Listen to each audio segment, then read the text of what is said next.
if I want money. You just wait now to your next birthday. But my next birthday's not 50. So. I'll talk to Caroline Orr. She's my best friend. You know, we have... So how does it feel? Do you know what? It feels like a Tuesday. So what's the secret? In fairness, you're a very sprightly looking... I would have played Living on a Prayer. We're halfway there, but you're probably well past that now anyway. So oh my God, you are so good. And just, yeah. So what's your secret to the... No stress. No, there's a lot of Well, stress. we know it's not that. No, yeah. Look, it's just about, I don't know. My dad has good skin. Good skin. Yeah, I don't know, some genes. And come here, what are you going to do today? Obviously, loads of responsibilities, but have you anything nice planned? Well, Lee, we're going to have a little bit of party. Me and Lee and a couple of his cousins are here because Noah's in Crumlin. He'll be back hopefully this evening, about 7 or 8, 9 o'clock. So we'll do something to celebrate the birthday. Got a gluten-free cake, and we'll do gluten-free pizzas and all this kind of stuff. So we'll do something really nice, you know. But nice surprise coming in the studio this morning. There's cake. Did you get many requests? There's, but I'm not hardly going to read out requests for myself. Why not? So I'm going to have to read them. No, you do not. But I just don't like. I'm kind of boy who doesn't like fuss. Well, do you know? But you're in the wrong job for fuss. I like giving somebody else attention, but don't like taking it. Do you know? But it's nice. So lovely. Thanks for all your comments, and thanks for the surprise that came into Highland this morning. There's balloons and banners, which I noticed. Greg says, "Did you doing that banner? People will be thinking I'm 50." Aye, well, sure. Listen, it'll be back up again soon enough. No, yeah, I know. Caroline told me you're all right. You're looking at her now, saying, "Did you really tell him?" Anyway, Greg, thanks have a wonderful, wonderful day. You deserve it. Thanks. All right, sorry, God bless you. No, Bye-bye. it's fine. It's fine. All right, it is the 9 till noon show at 9 o'clock. Time for a news update. It's over to Donald Kavanagh. Thank you, Greg. Good morning. Unhealthy and abusive behaviour in intimate relationships has become normalised for young Irish people, and that's according to Women's Aid, which has revealed shocking results from an online quiz involving 20,000 young people. 93% say their partner has threatened to post explicit pictures or videos of them online during an argument. 83% reported their partner had hit them. 72% say the person they're in a relationship with demands to look through their phone and know their passwords, while 62% felt pressured to engage in sexual activity that they didn't want. Women's Aid is today launching its Valentine's Day 2 Into You campaign. Its lead is Mary Hayes. When you're going out with someone and they're into you, it can be exciting, feel like the honeymoon phase. But if they're too into you, then this would be a red flag for abuse. So, they might want to spend all their time with you. They might bombard you with texts. They might do, grand gestures of affection and attention, which is particularly something that we would see around Valentine's Day. Sinn Féin is today putting forward a motion in the Dáil calling for the introduction of a spring bonus. It would be for those relying on working age social welfare payments, including pensioners, people with disabilities, carers and lone parents. Sinn Féin's accusing the government of choosing not to fully protect people on lower and fixed incomes. The party's finance spokesperson, Donegal TD Pierce Doherty, says that emergency action is necessary. The evidence on the ground is that people are in worse off position and they needed more support. That is why the government need to act now, and it's appropriate that they act in a proper fashion. So the core social welfare rate should have been increased in line with inflation last October. We can still do that now. A spring bonus needs to be paid. We need to make sure that those on working age payments, that they are able to avail of the fuel payments as well, because the pressure in terms of energy hasn't gone away. The planning process around the development of wind farms needs to be accelerated to meet consumer demand and lower the cost of energy. That's according to an industry representative body.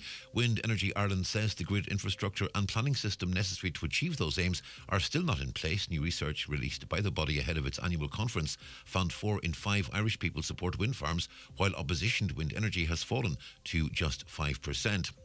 And county councils across the country could bring in more EU cash if they hired an expert. That's according to Midlands North West MEP Colin Markey. He says every council area should recruit an EU funding officer. He's raised it with the new local government minister, who's said to be interested in the idea. Colin Markey believes there are millions of euro available in EU funds that could be better harnessed. There's vast amounts of money at European level that's available to be accessed by community groups and by county councils directly. And as considering that Ireland is now a net contributor into Europe, it's vital that we make the most of accessing what funding is available in Europe. Mostly cloudy this morning with some patchy rain or drizzle possible, along with some hill mist. Becoming mostly dry for the afternoon with some sunny spells developing. Top temperatures hitting 12 to 14 degrees Celsius in moderate winds. Staying dry tonight to start, but rain will spread from the west later. Clear spells and scattered showers following before dawn. Lowest overnight temperatures 4 to 7 in moderate southwest winds. That's Highland Radio News. We're back with news again at 10 o'clock.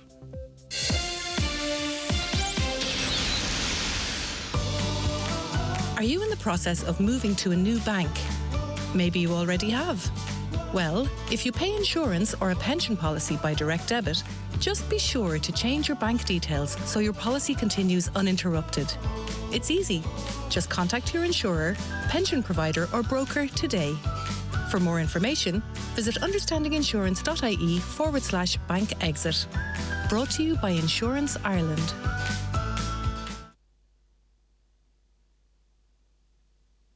The county's #1 talk show, The 9 till Noon Show on Highland Radio. And now, it's time for the talk of the Northwest, The 9 to Noon Show with Greg Hughes on Highland Radio.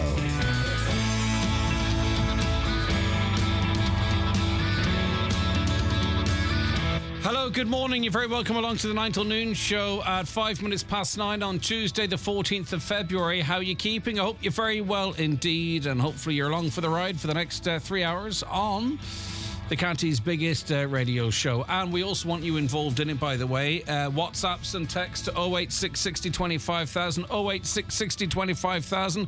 Give us a call on 07491 25,000. Caroline Orr taking your calls, of course. And if you want to email the show, it's comments@highlandradio.com. And also, if you want to watch the show, as I remind you each morning, for those just tuning in for the first time, you can go on to YouTube on your smart TV, your Fire Stick, tablet, wherever. Watch us there. And same applies to Facebook Watch or the Facebook app. Just search Highland Radio. Like and subscribe, by the way. I know lots of people say, but it does actually make a difference. Right, okay, let's look at the newspapers this morning. Donegal Democrat, new council has mica priorities. New councillor, I should say. Donegal's newest councillor is currently in the process of moving from his mica defective block affected home and says he knows firsthand the frustration of what thousands are currently going through.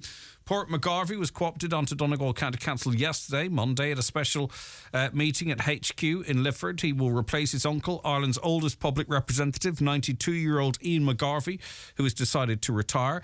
A native of Rathmullen, Port McGarvey is 34 years old and married to Marie Claire. They have 3 children.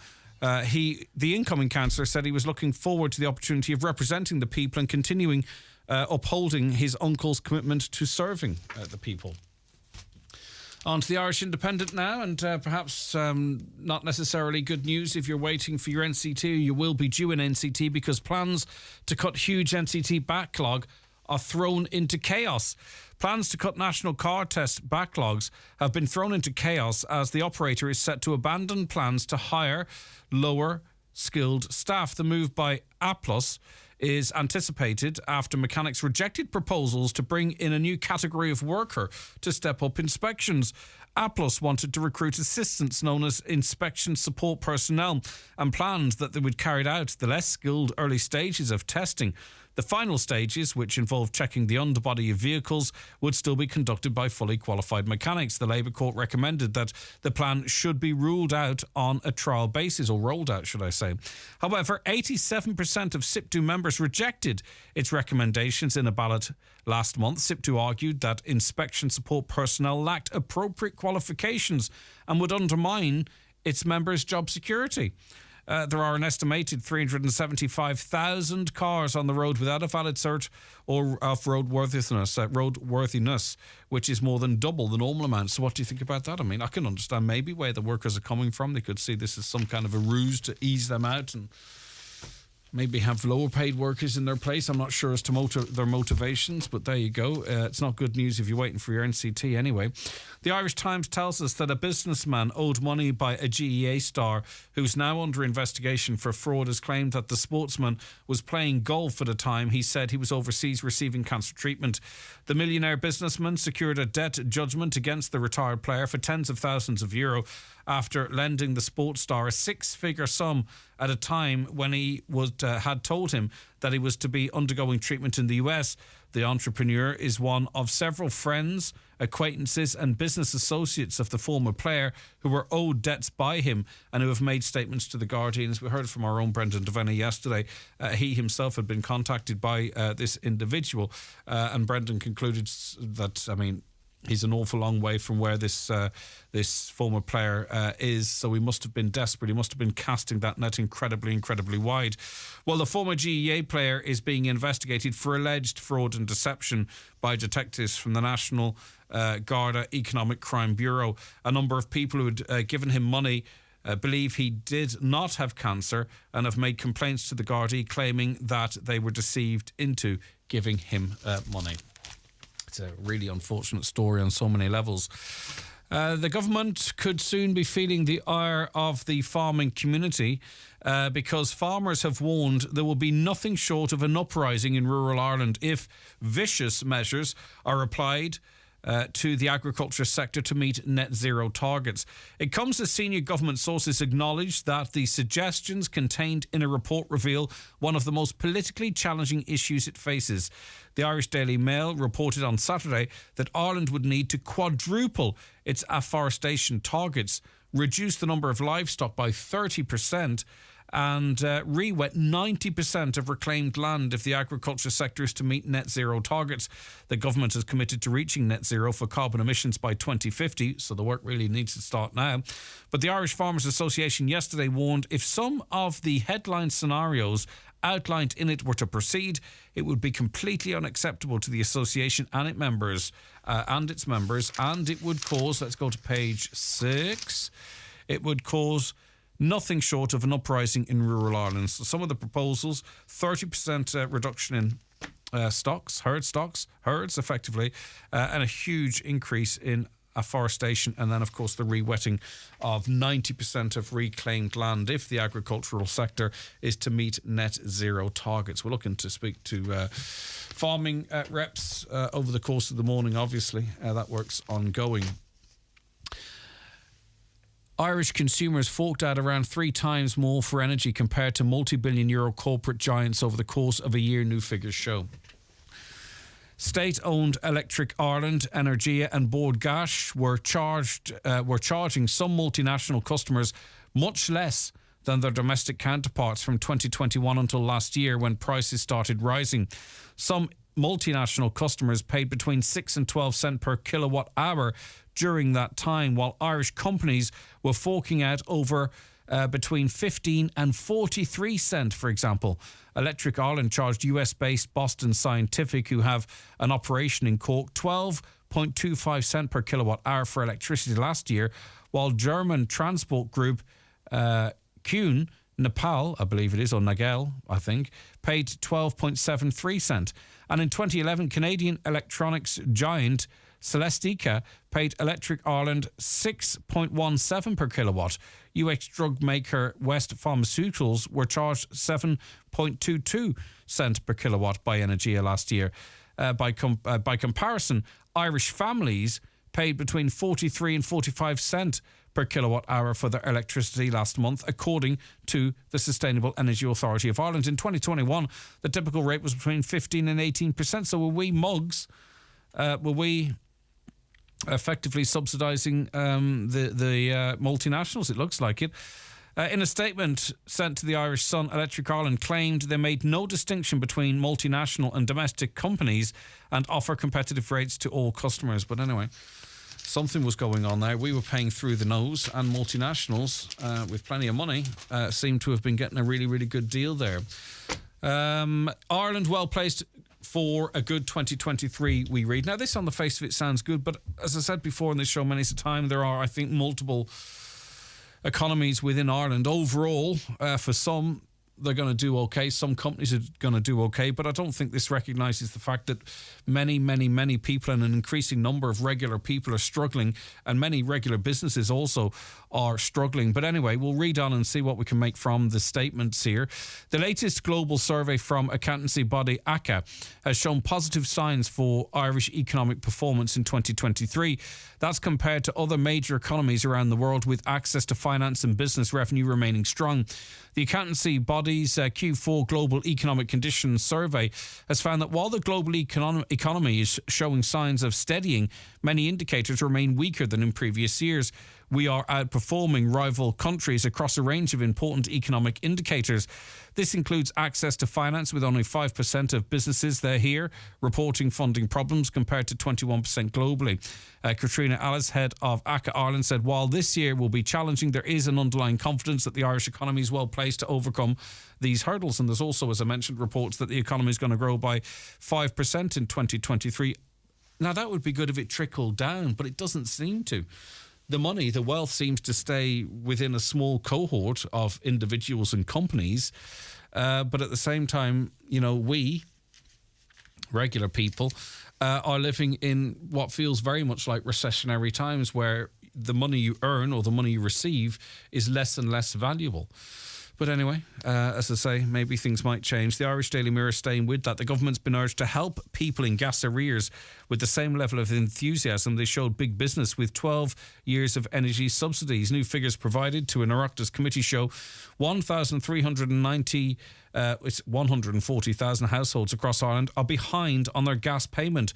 That's an increase of over 54% from the start of 2019, and 91,000 households were behind on payments. And that was just an example there of how, you know, we can talk about the country's doing well, the economy is going to grow, yet you've got hundreds of thousands of people, and gas isn't really routinely available everywhere, hundreds of thousands of people struggling simply to pay the heating bill, you know.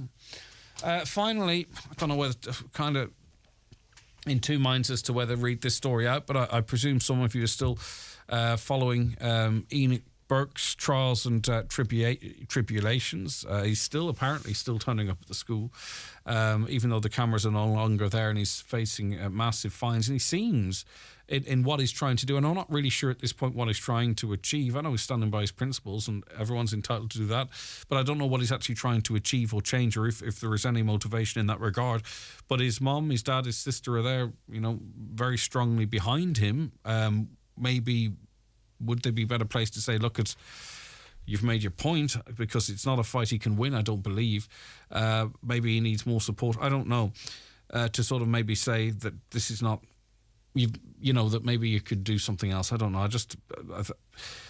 I think maybe he just needs someone to speak to him. Gender pronoun row teacher, as is referred to here. Enoch Burke's appeal against an injunction preventing him from attending at Wilson's Hospital School may be scrapped if he remains in contempt of that order, the President of the Court of Appeal yesterday warned. So he's still turning up at school, even though he's been sacked now, right? Officially sacked. He doesn't work there. He's still going to the school, and I don't know what he wants the courts to do at this point. Mr Justice Birmingham's statement was made hours after Garda yet again physically removed Mr Burke from a courtroom for interrupting proceedings before Mr Justice Brian O'Moore. And there's another thing going on here. I mean, it's different classes of us here in this country. I can't imagine, you know, a different type of person, let me put it like that, being able to have such easy access to the courts, left, right and centre, to be dragged out of court by Gardaí and then to drive or walk home. I think if he were from a different background, and I don't know what background that is, by the way, he would be that person, and I'm sure they are on a daily basis, treated very, very differently. So, I mean, obviously, some will feel that he's being mistreated in the wider scale of things, but in terms of him seem to have unfettered access to the courts, to be able to be dragged physically by the courts and there's no consequences, I don't think that would apply to an awful lot of people listening to this programme. I think if I tried it, I would be told where to go or probably end up in jail. I'm not saying anyone should end up in jail, but there's a couple of different levels of things going on. I think in that case it's a bizarre one. All right, 086 60 25,000, WhatsApps and texts that number, 086 60 25,000, or give us a call on 07491 25,000. It is the 9 till noon show here on Highland Radio, and we'll be back with much more in the programme after these. The 9 till noon show with Letterkenny Credit Union. Do you need to switch your current account or loan? We are now offering MyCU current account and debit MasterCard, bringing full banking features and competitive rate switcher loans. With the war in Ukraine affecting the cost of energy, many of us are continuing to deal with rising energy bills. Government has introduced a range of supports to lessen the financial impact on families, households and businesses, and will continue to monitor the situation in the weeks ahead to protect those in difficulty. It's important that everyone stays warm and well, but where safe and possible to do so, reducing energy use can also reduce bills. Changes like turning your thermostat down by 1 degree and considering how often you use energy-intensive appliances like tumble dryers can make a big difference. For information on available supports and energy-saving advice, visit gov.ie/reduce your use. Brought to you by the Government of Ireland.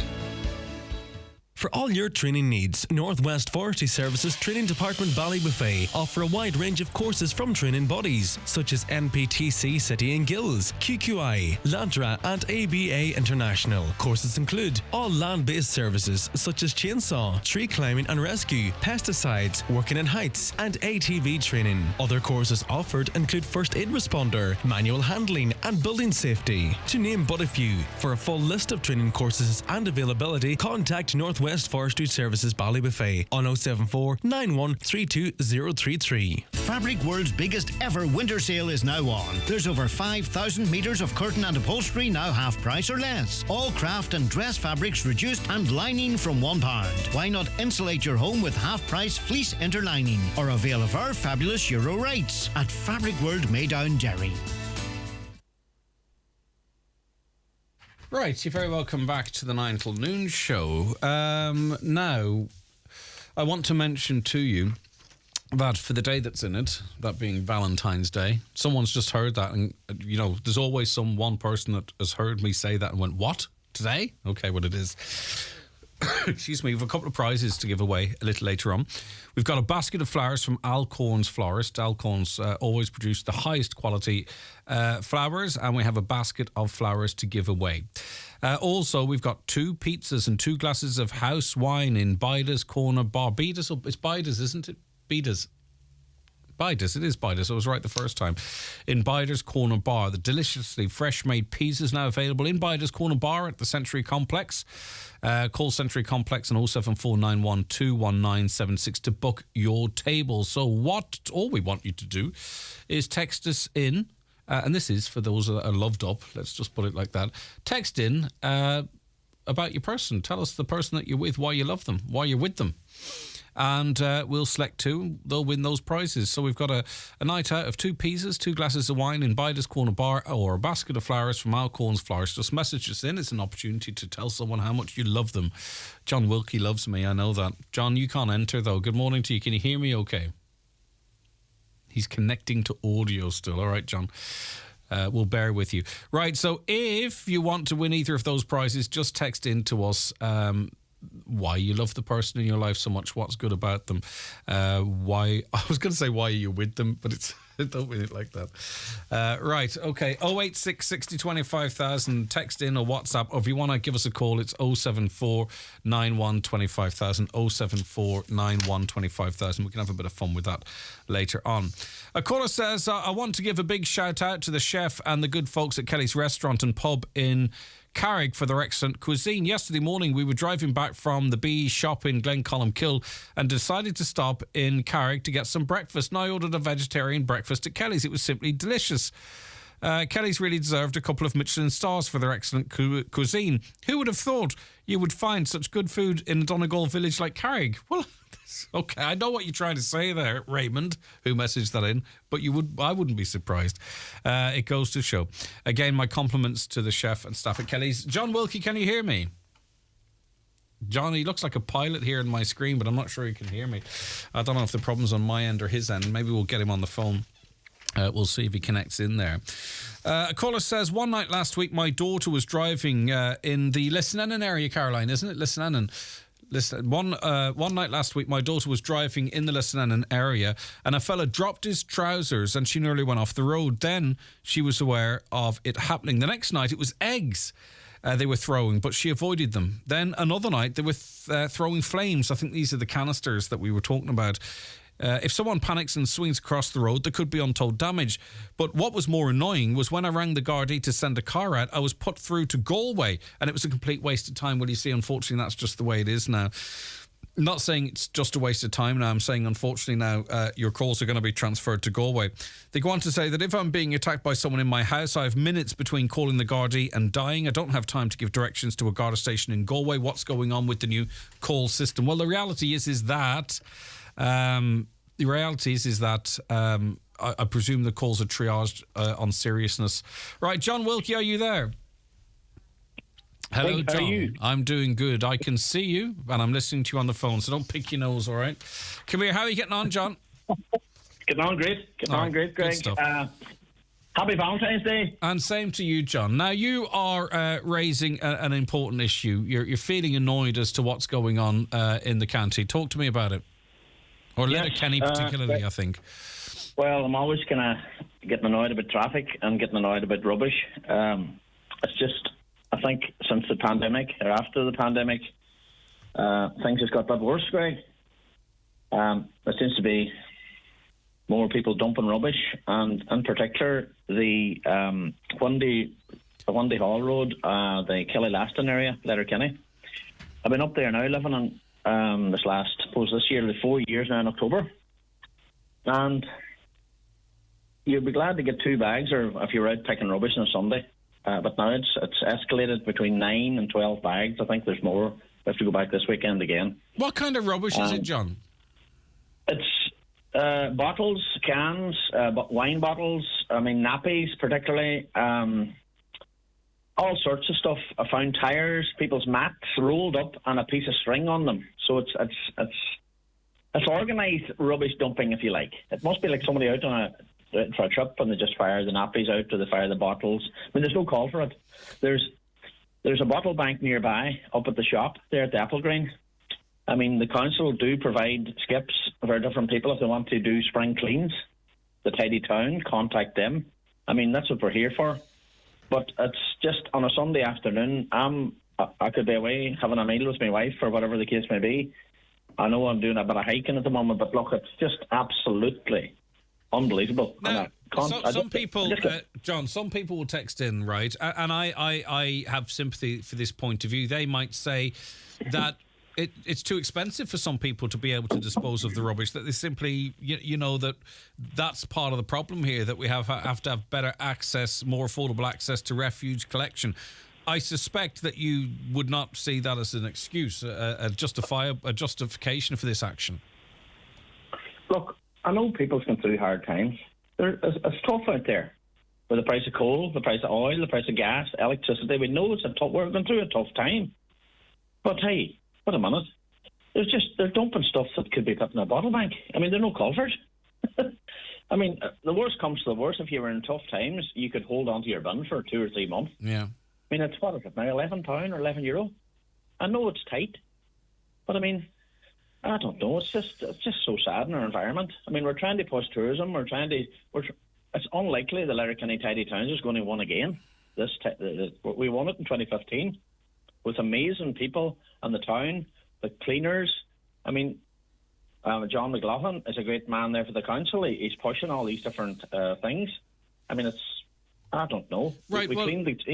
My concern is, John, that there's people like you, and we are blessed in this canteen. People don't often see them because often they're out really early in the morning keeping the towns and villages clean. You drive through midday and you go, wow, this place looks lovely, but it's not by accident. It's by design because someone like yourself has given up of their time to go out.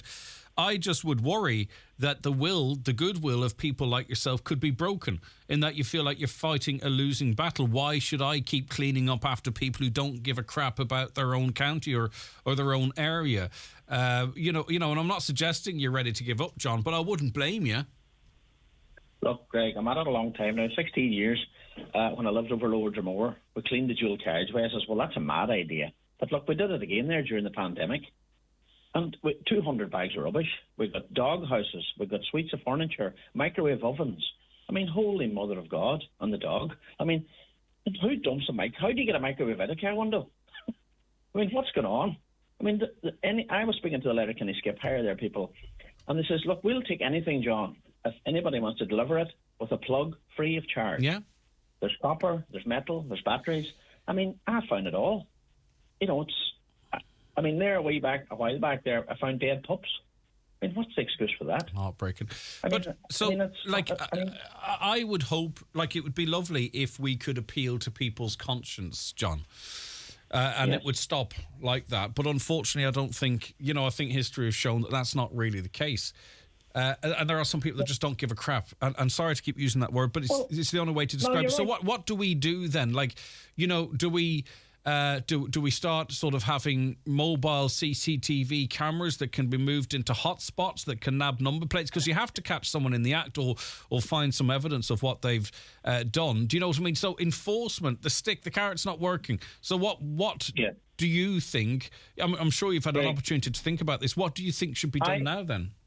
I think, look, and I'm actually doing a course here with the ETB. I'm actually in their room here this morning. I've got a few difficulties with the thing. But I'm talking to young people all the time. And they're very conscious. They're very conscious of cleanliness and things like that. I see them all using the bins and cups all into the bin. So we can't blame the young people. And this is about it. Maybe it's education.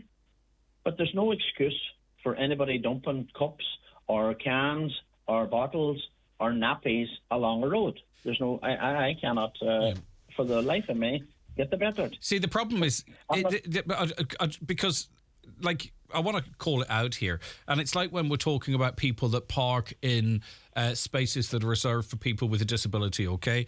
Every time, not every time, but a lot of unless it's a very genuine mistake, which is very rare, and I've spoken to an awful lot of people that have challenged people that have said, why are you parking there? Invariably, the person who challenges them is told to F off. So in other words, the person is the type of person that doesn't care, and if they're challenged, they have no problem saying to a stranger, F off, mind your own business. I suspect that the people who are throwing stuff out the window routinely, if you challenge them, they might be the same type of people that would say, F off, I can do whatever I like. So you're not going to, my point is you're not going to appeal to them through words. Yes, you're right. But people are very hostile now. It's a hostile environment. You can't say nothing. I mean, people will just tell you to F off. What is your business? Why did you go and whatever? It's none of your business what we're doing, But for the rest of us that's pushing tourism, it's one of the biggest industries in the country, bringing people into the town, bringing people into our community. I mean, if the town's not clean, you're giving a bad impression. I was out at the Jewel Carriage, Red Manor, Cunningham, out around that roundabout, and the appearance to the town.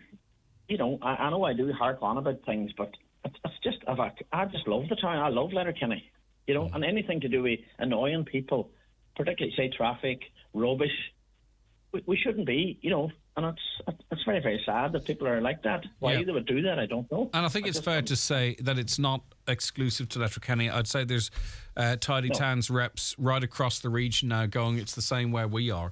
Let me get to some comments here. Fair play to John for highlighting this. It's about time we faced up to this. The Killylaston area of Letterkenny is rotten with rubbish and dog fowl. Too many people engaging in this behaviour among all age groups and age brackets. Another... I've noticed a lot of rubbish dumped along the roads in Inishowen the past couple of weeks too. So as I said, and that's to my point, it's we're not coming down on Letterkenny here. You're highlighting it because that's what you're passionate about.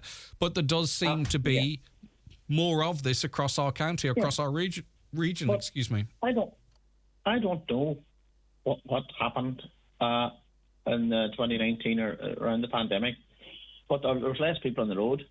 Now, it just seems to be, it's hell for anybody can do whatever they want to do. There's nobody brought to book. I mean, it's just, I don't want to be harking on all the time and he's talking about rubbish, but something has to be done.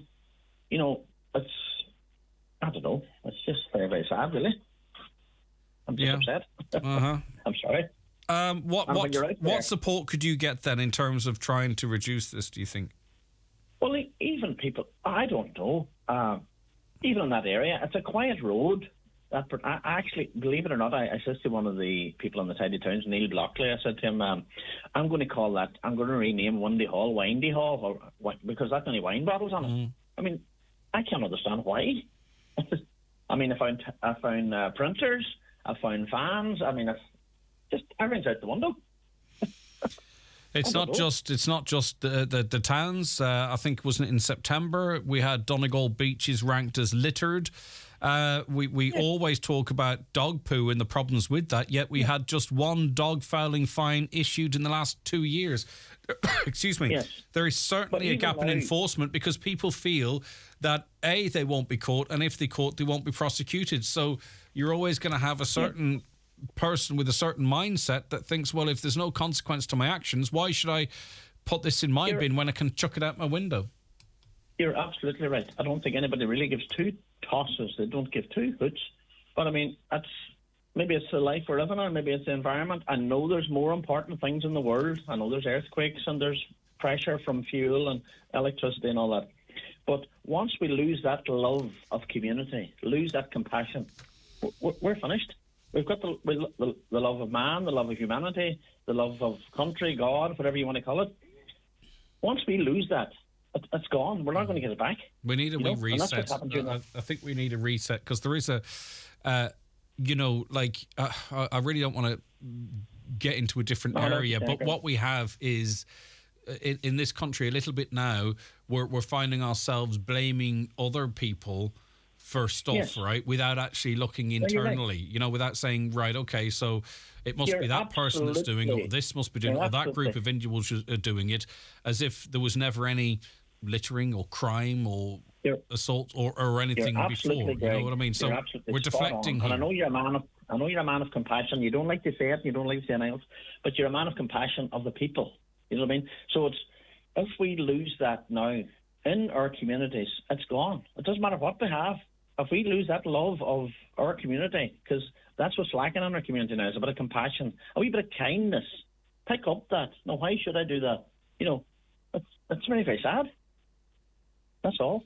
I just get so compassionate. I'm just in a way. Then, as a child, I remember cleaning even from my mother.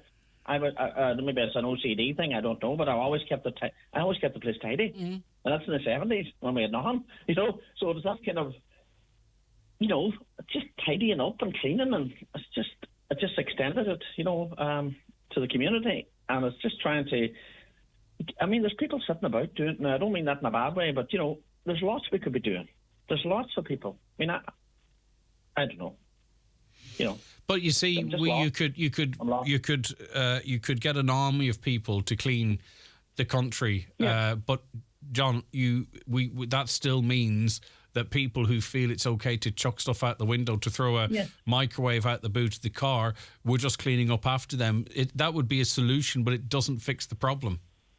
Yeah, there may be something done now when you get your cups or you get your McDonald's or Four Lanterns, that there's a code on it, and maybe it's connected to you or something. I don't know. The number plate, stamp the number plate of the car, or fine. You see, if you start finding takeaways, and I'm not endorsing that, right? But no. What happens is they sort of say, right, well, we're going to have to maybe reduce the amount of packaging we're putting in there. We're going to have to maybe start stamping people's number plates. But then GDPR, you see. You know what I mean? So you're screwed every which way. You remember when we used to smoke in pubs? No. And then the idea, we're not smoking pubs. You know what I mean? Right? So it takes that shift. Maybe it's going to take maybe a generation to do that. It's so true. People, you used to sit in a restaurant, and the table next to you were smoking like trains, and the staff breathing in. You'd never thought that would have changed, yeah. I remember going to the bingo with my auntie Lizzie way back in the day, and you'd be choking. What a man. And all the halls and all the sports halls were packed with smoke. I remember the boxing club, we were just a big haze of smoke. It was unbelievable, really. Yeah. But it goes to show how the public mindset can be changed, which is the point, really, isn't it? Exactly. So it just takes that wee shift. Why am I dumping stuff out a window? It's a habit. I have to get. It's a bit like an addiction. You can't stop. Yeah. A caller says, Greg, I watched a woman at a local store one day over the weekend. She cleaned her car out into a trolley. Put the trolley back, I presume, in with the other trolleys, and the bin was right beside her. So she emptied the rubbish out of her car into the trolley. Anyone who dumps rubbish has the mentality that someone else will pick up after them. Go to the cinema and see the rubbish that people leave behind them after the film is over and the lights come on. Same mentality, all starts within the home, trying to bring in bin licenses and inspectors going around checking, have each household get 2 bins and fines if not. It's actually probably quite a good point. I haven't been to the cinema in quite some time, but if you are of a mindset that leave that there, some young fellow, some young girl will come and pick it up after you, Yes. Why would that be contained within the cinema? Why would you not maybe extend that mindset? It's a good point. A caller says, on one hand, we're being told we have to... oh, sorry, that's to do with farming. I beg your pardon. You wouldn't get away with that carry-on in Derry. There's cameras everywhere. That's what's needed in Letterkenny. You know, when I was watching some videos on... I was watching some videos, John, on TikTok, and in certain parts of Britain, they have people that their only job is to police cigarette butts, effectively. You know, they hire private companies, they pay private companies. I'm not saying that's the way we should go down, but that sounds like you see a problem and you come up with a solution. Here, I remember there was talk at a council meeting I attended, it must be 8 years ago, and apparently there was going to be these mobile CCTV cameras that would be rotated around the county in hot spots of dumping, right? And you never knew where they might be. Do you know, like speed cameras? And I thought, wow, that's a good idea. That seems like we're doing something. But where are these cameras? I don't know. And where are the fines? Well, no one's getting fined for illegal dumping. Look, we all know if you're travelling on the dual carriageway, you know where the guards are stopped. You're going to slow down. You know, I'm just saying, if you see a speed van, the first thing you do is take the foot off the accelerator. But it stops speeding in that area, John, the same as if you put cameras in certain areas or they're rotated amongst areas, it stops dumping and it might make slow down. Yeah, all right. You know, to slow down. I mean, certainly the idea of the militaristic thing, we're not advocating as the Tidy Town people that we're going to be militaristic, because we found stuff on different people's stuff, and we're not the police. The guards are doing an amazing job. We're not getting involved with the law thing. I just want people to have a wee bit of thought before they start throwing stuff out windows. You know, paper bags, rubbish, dirt. You know, there's no call for it. Especially bottles, electrical items with a plug. You're in the car already. It's free to dump that stuff. I even says to the people in the council, why don't we have an amnesty every year where we could dump our stuff or take it to the bring banks free? You know, because there's metal now, copper, lead, batteries. It's all valuable. I would love to see the bottle banks and where you dispose of clothes and stuff. I'd love to see them cleaned out more, so that when people arrived at them, they were empty. And I would love to see greater access to the civic community sites, which are fantastic. You know, but I think they should be opened certainly all weekend, and you know, they should be open more widely, because even I struggle really with my sort of working times. I struggle to hit them when they're opened, you know, and the staff in there are very, very helpful, and they're a great group of people, don't get me wrong, but I would love to see them opened more, and maybe push a bit more what you can get rid of in there for free as well.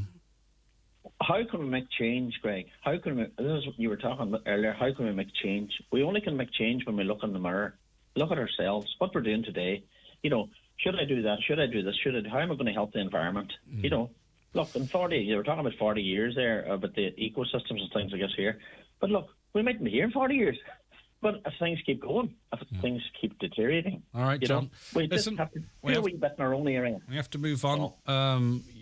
You quoted so much of Michael Jackson's Man in the Mirror there, we almost had to pay him IMRA rights, John. The mirror, of course. Right. I love Mike. Listen, Michael come here. Jackson that way back in the years. Did you? Yes. Live? Yeah, I seen him Where? in 1988 in Cork. Really? Was he any good? In Mitchelstown, it was amazing. The tickets were £16. Wow. It was quite amazing. Did you retain your ticket? No, actually, I actually put it up for a raffle. I think I sold it to my son-in-law. Really? He's probably in a Porsche now. Possibly. But no, it was just amazing. The music, you know, whatever you want to say else about him, but look, it was just the music. I love music, and I love that kind of love of music, you know, and that sort of thing. Yeah, I just think with the way costs are going here, I just think an awful lot of big groups are looking at their diary and not coming to Ireland. I hope that doesn't persist, but I do notice a couple of big acts seem to be skipping over Ireland for whatever reason. Well, I don't know if I heard tell of Nick Kershaw. Yeah. Nick Kershaw was on the theatre one night and he was on his own. So a lot of people are cutting back. Yeah. You know, you can do nearly a one-man show now. You know, maybe that's what's happening. Well, that's Lewis Capaldi was down in Dublin. It was really effectively just him. I mean, he had 4 people in his band. I'm not sure if they touched the instruments, to be honest with you. He's fantastic, don't get me wrong, but he just nipped into the 3 Arena on a Monday night and away he went. Oh, he's fantastic. He was absolutely brilliant. He's a great voice. He's a good singer, and he's very, very funny. Yeah, he is. There was a young audience there, and the only one criticism I had, there was a wee bit of quite strong crude stuff. But anyway, look, I didn't have any children with me, and parents can make up their own minds. But he is uber talented. Got nothing at the Brit Awards in inverted commas, that's what they're called. So really disappointed in that. I thought he deserved something. Anyway, listen, come here, we're rambling on. Michael Jackson, Lewis Capaldi, Nick Kershaw. Which band did he sing with again? Nick Kershaw, was he a solo artist from the 80s and 90s? The 80s, definitely. 80s. Nick Kershaw. Donald's going to break his leg running in here now to tell us. You know that, don't you? Yeah, okay, come here, because he'll know. Listen, thanks, John. And it is a serious point you raise, but life has light and shade, you know? Just 1 second before you go. I'm just doing this walk now to Kilimanjaro, if you want to give a wee minute. Go on, I know you're busy. No, go on ahead. 2 minutes. And it's just it's for the Irish Guide Dogs of Donegal branch, and that's happening in June. And anybody wants to support it, I have my own story on that way back in 2015 with my own difficulties, my own adversities. It's well documented. Just to go to Kilimanjaro/2023Raisley.com. Well, go to your Facebook page, John Wilkie, and you'll find the links there. Yeah. Right, John, keep it. And we had Jan, of course, talking about that trip previously. Yes, you had, and thanks very much. Touched on the background. All right, come here, keep it, John, and don't let them win. Keep up the brilliant work that you do. If anybody wants to get involved, get on to letterkennytowns.com, and if you want to help in your area, we'll supply the stuff, or the council. They're very, very good, the council. Mm-hmm. All right, take care, John. Thank you very much indeed. John Wilkie there. Watch the show live now on YouTube, Facebook, and at highlandradio.com. The 9 till noon show is brought to you by Letterkenny Credit Union, offering low-rate car loans with fast approval. Apply online at letterkennycu.ie or in office today. We love pancakes at Dunnes Stores. Whip up a fresh batch with a 6-pack of eggs, only $1.40, or choose an 8-pack of our ready-made pancakes for just €1.10. Add lemon and sugar or some 70-cent chocolate chips and fresh raspberries 125 grams for €2. We have everything you need to make perfect pancakes your way. And to top it all off, you can save with our 5 off 25 grocery vouchers. Dunnes Stores, always better value. Terms and conditions apply. Voucher can be used on next in-store grocery shop of €25 or more. Ready for a change or upgrade? Think Seat. With our wide range of award-winning Seat SUV, including the bold crossover Arona, the family favourite Ateca, or the spacious 7-seater Tarraco. All vehicles come with great offers on finance and PCP options. Book a test drive today by calling DMG Motors on 074 9721 396 or visit dmgmotors.ie. Choose your new 231 Seat with confidence with a visit to DMG Motors, Clare Road, Donegal Town. With 231 well underway, are you calling in for a look? Sure, call in for a cup of tea or a coffee and let our sales executives show you the options available in our new Kia range. With an unbeatable range of vehicles, there's only one garage to visit for your next purchase, and that's iMotors. Visit us in Letterkenny or Malin, or visit imotors.ie. Wet n Wild is celebrating 20 years in business with a massive 20% off absolutely every product in store in February. Choose any top outdoor brand product in store and we will deduct 20% of all prices at the till. Buy premium quality outdoor clothing, footwear and equipment today and save 20%. Donegal Denture Clinic, Letterkenny. Denture problems? We can help. At Donegal Denture Clinic, we customise, personalise and tailor your dentures to suit you. Call us for a free consultation on 91 25 25 3. Find us at Ballyrain, Letterkenny, beside Rossin College. Medical cards welcome. For all your denture needs, call Donegal Denture Clinic on 91 25 25 3. Online at donegaldentureclinic.ie. The 9 till noon show is brought to you by Letterkenny Credit Union. Digital loans now available. Apply online or via our app today and get your loan transferred directly to your current account. Mr. Blue Sky, please tell us why. The Euro Millions jackpot is an estimated €60 million. Play responsibly in-store, in-app or at lottery.ie. The National Lottery. It could be you. Donegal Denture Clinic, Letterkenny. Denture problems? We can help. At Donegal Denture Clinic, we customise, personalise and tailor your dentures to suit you. Call us for a free consultation on 91 25 25 3. Find us at Ballyrain, Letterkenny, beside Rossin College. Medical cards welcome. For all your denture needs, call Donegal Denture Clinic on 9125 253. Online at donegaldentureclinic.ie. Keep your car or van running smoothly with a service at Hegarty's Ford in Letterkenny. Not only will it minimise the risk of a major repair expense, but it will be logged in your vehicle's service handbook and help its resale value. Hegarty's also offer everything from new and pre-owned car sales to parts and body repairs in their approved body shop. Book a service online this month and save €30 when you use the code FORD30. You're always in good hands at Hegarty's Ford, Carnamugga, Letterkenny. See hegartys.com. Highland Radio weather updates with Ireland West Airport. Fancy a European city break this summer? Discover the beautiful cities of Barcelona, Cologne and Milan with Ryanair. 6 flights a week for summer 2023. Ireland West Airport. Don't just take off, take it easy. Okay, mostly cloudy this morning with a little patchy rain or drizzle, possibly along with hill mist. Becoming mostly dry for the afternoon and some sunny spells will develop. Temperatures 12 to 14 degrees. Now I hope I can connect now to Troy Gallagher, Councillor in Islington Council. Good morning, Troy. Can you hear me okay? I can, Greg. Good morning. Good to see you again. Good to see you again. Former Mayor of Islington as well. We referenced on this show, I've mentioned it and listeners have mentioned it too, about it just seems to be every second post on social media is young ones at the airport. Some of them look about 12 and I mean that that's me because I'm getting older, not them. And part of me is excited for the adventure they might have. But part of me is also worried that maybe they feel they've got no choice, that they have to do this. Or their parents are saying, look, get out of Dodge while you can, which would be really quite regrettable. There are two sort of groups, aren't there, Troy? Those that are going for the year experience or those that just feel this country has nothing to offer them. That's right. And I've had direct contact from a number of people around this issue. As you rightly say, it is about those who are either going to uni and making the decision for their career to get wider exposure and wider experience and some hope to come back to Ireland. But for quite a few of them, and it's an emerging trend, they're actually saying we need to leave Ireland. Perversely, not because there's no work, because there's a huge amount of investment companies coming in, but solely because of the lack of housing. The housing crisis is forcing people out. And I think that's a really bad situation for the country to be in. We have done great work on tackling immigration for the past 10 years. When the crash of 2008, people left, but there's so much has been come back. And I think now when we've got that level of investment coming in, where people see, because they cannot afford housing, they can't get on the housing ladder. If they have a job, they have to move out of the city, which extra cost. There's just no way, even with the current salary they're on. And added to that, Greg, of course, the cost of living.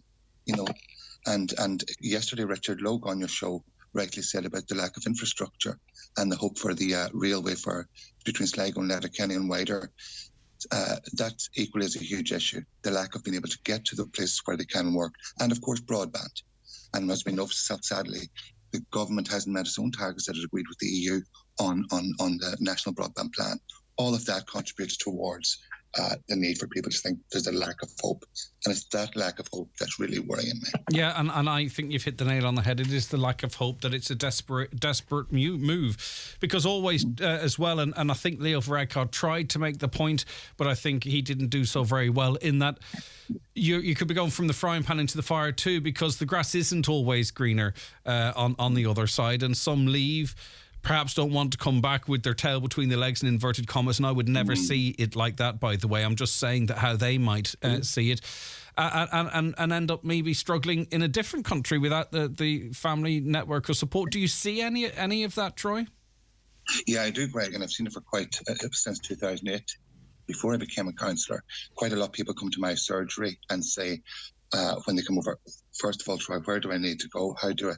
And they automatically think, I didn't get on the housing ladder. And of course, people can't get on the social housing ladder. It's very tight criteria. As I said to the London Irish Centre and to the key organisations around London, we need to relook at how we work with Irish immigrants, because the Irish immigrants, as you know, has changed from the 50s and 60s, where they go to the London Irish Centre. They don't go to the London Irish Centre now for welfare housing. They come to meet the local councillors and say, what can help can you give? Can you give us advice and experience you've been through, and we support and signpost forward. But on the Taoiseach's comments, I was saddened and surprised. You're right when you look behind the headline of what he said. He was saying, other countries have the same issue, and there is here. But I think if we look at the way that it was said, I think if we look at what he didn't say, he could have highlighted the amount of positives, acknowledged that for the last 50, 60 years, government policy has accepted immigration as part of its normal to reduce unemployment. They should be determined to tackle that, and even if he had that level of empathy to say, it's not a situation that we want to do. We want investment coming in, keep people in our own country. And I understand that Taoiseach's own sister lives in London, and be able to make that personal connection about understanding about immigration and the impact it has. And then people automatically will see emigration, and then they'll see immigration, and they'll go, well, what's happening here, right? And that's human, and they're going to question that and what have you. You're going to make representations to the leaders of the three main parties, the three government parties. What message do you want to relate to them, Troy? Yeah, the message I want to relate to them is based on wider conversation around all the key community leaders, stakeholders in the Irish community across London and the UK.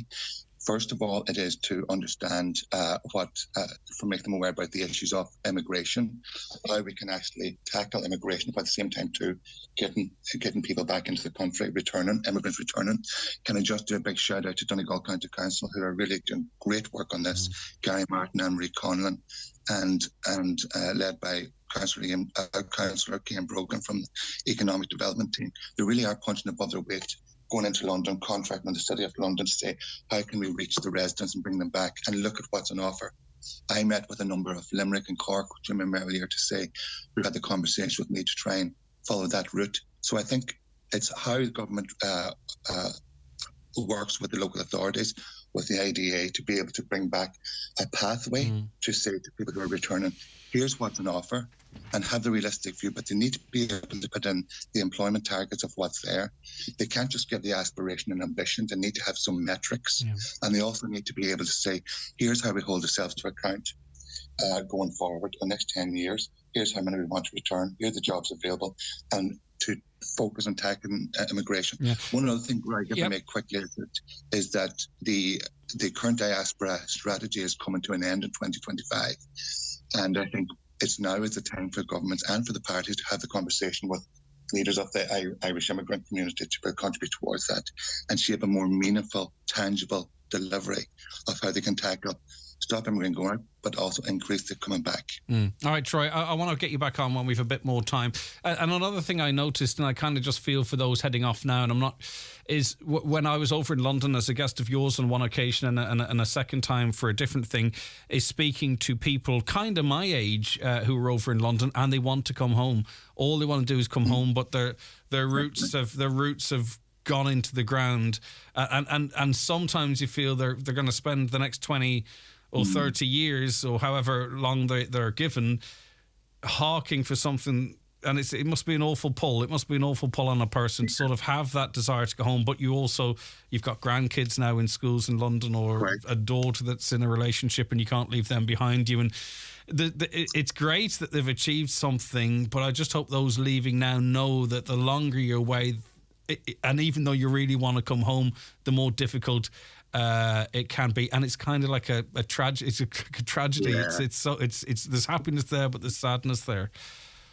There is, but also on that point, and you're absolutely right, and that has come across. People are afraid to make the move back and think, what if I move back and it doesn't work out and it's not there? How am I perceived?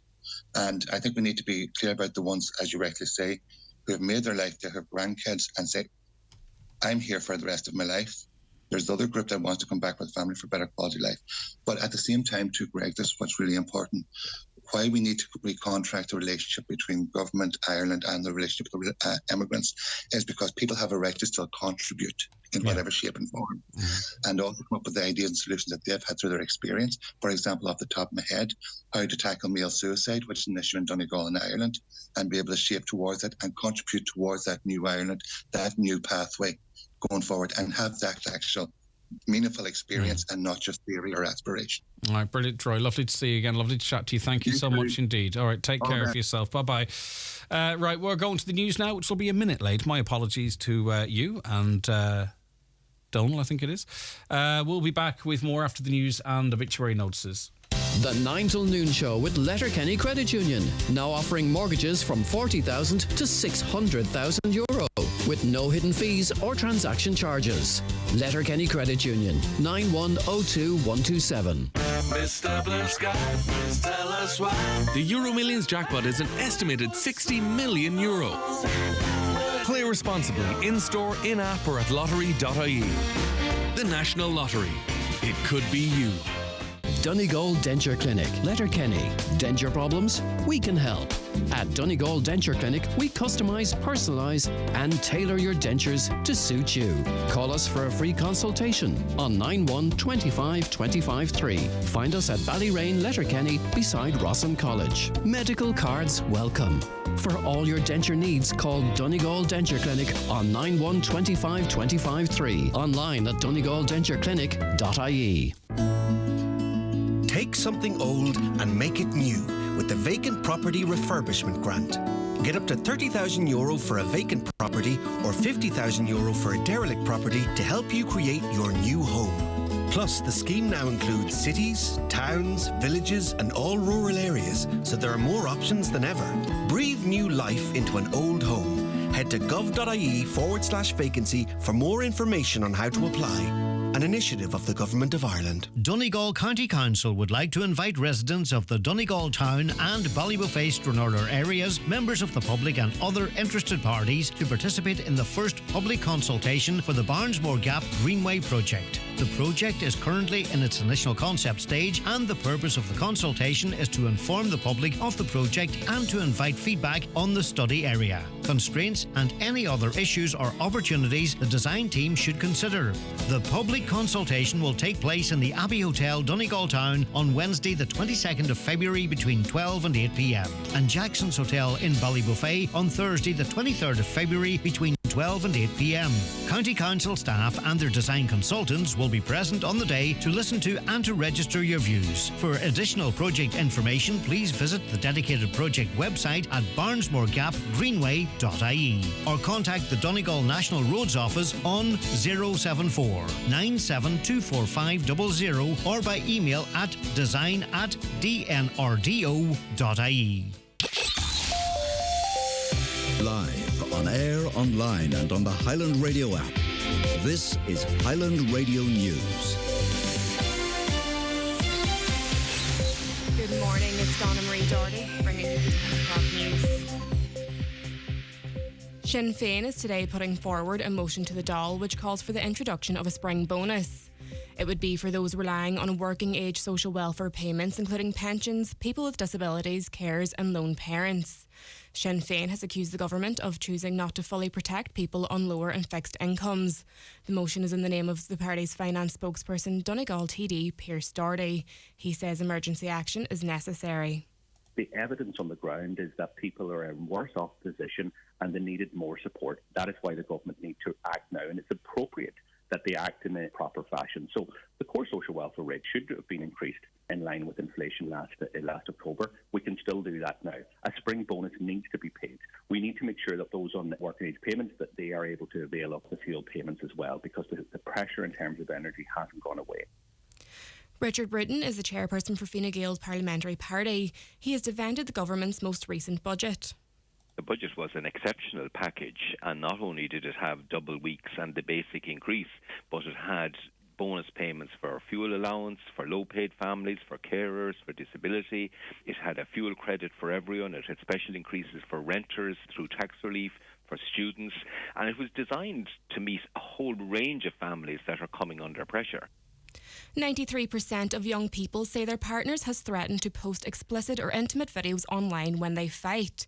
83% said their partners has hit them. 72% said their partner demands to look through their phones and know their passwords, while 62% reported feeling forced or pressured into unwanted sexual activity.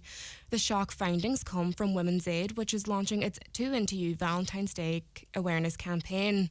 The data comes from 20,000 responses to an online quiz that was launched last November. Mary Hayes, who leads the campaign, says the findings are truly shocking. almost 16,000 people have said that the person they're seeing has threatened to share intimate images or videos of them. This is particularly worrying, not just because this is, a crime under Coco's law, but also because it's really normalised this type of coercive control. Contracts for the design and development of the Letterkenny 2040 Strategic Urban Regeneration Site have been signed. This major regeneration project will see the development of an innovation centre and business centre close to Letterkenny Council offices. County councils across Ireland could bring in more EU cash if they hired an expert. That's according to the Midlands North West MEP Colin Markey, who says every council area should recruit an EU funding officer. He has raised it with the local government minister, who's said to be interested in the idea. Mr Markey says a number of local authorities, including Donegal County Council, have already opted for this approach with considerable success. He believes there are millions of euro available in EU funds that should be better harnessed. There's vast amounts of money at European level that's available to be accessed by community groups and by county councils directly. And as considering that Ireland is now a net contributor into Europe, it's vital that we make the most of accessing what funding is available in Europe.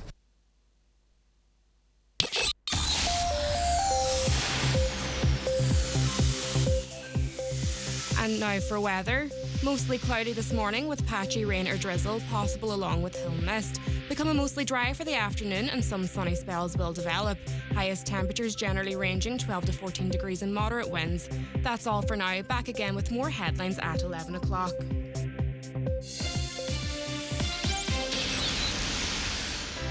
The obituary notices for this Tuesday morning, the 13th of February. The death has occurred of Mary Doherty, Nana Ginty, Carrick McGrath, Ballybofey, remains reposing at her late residence from 6 o'clock this evening.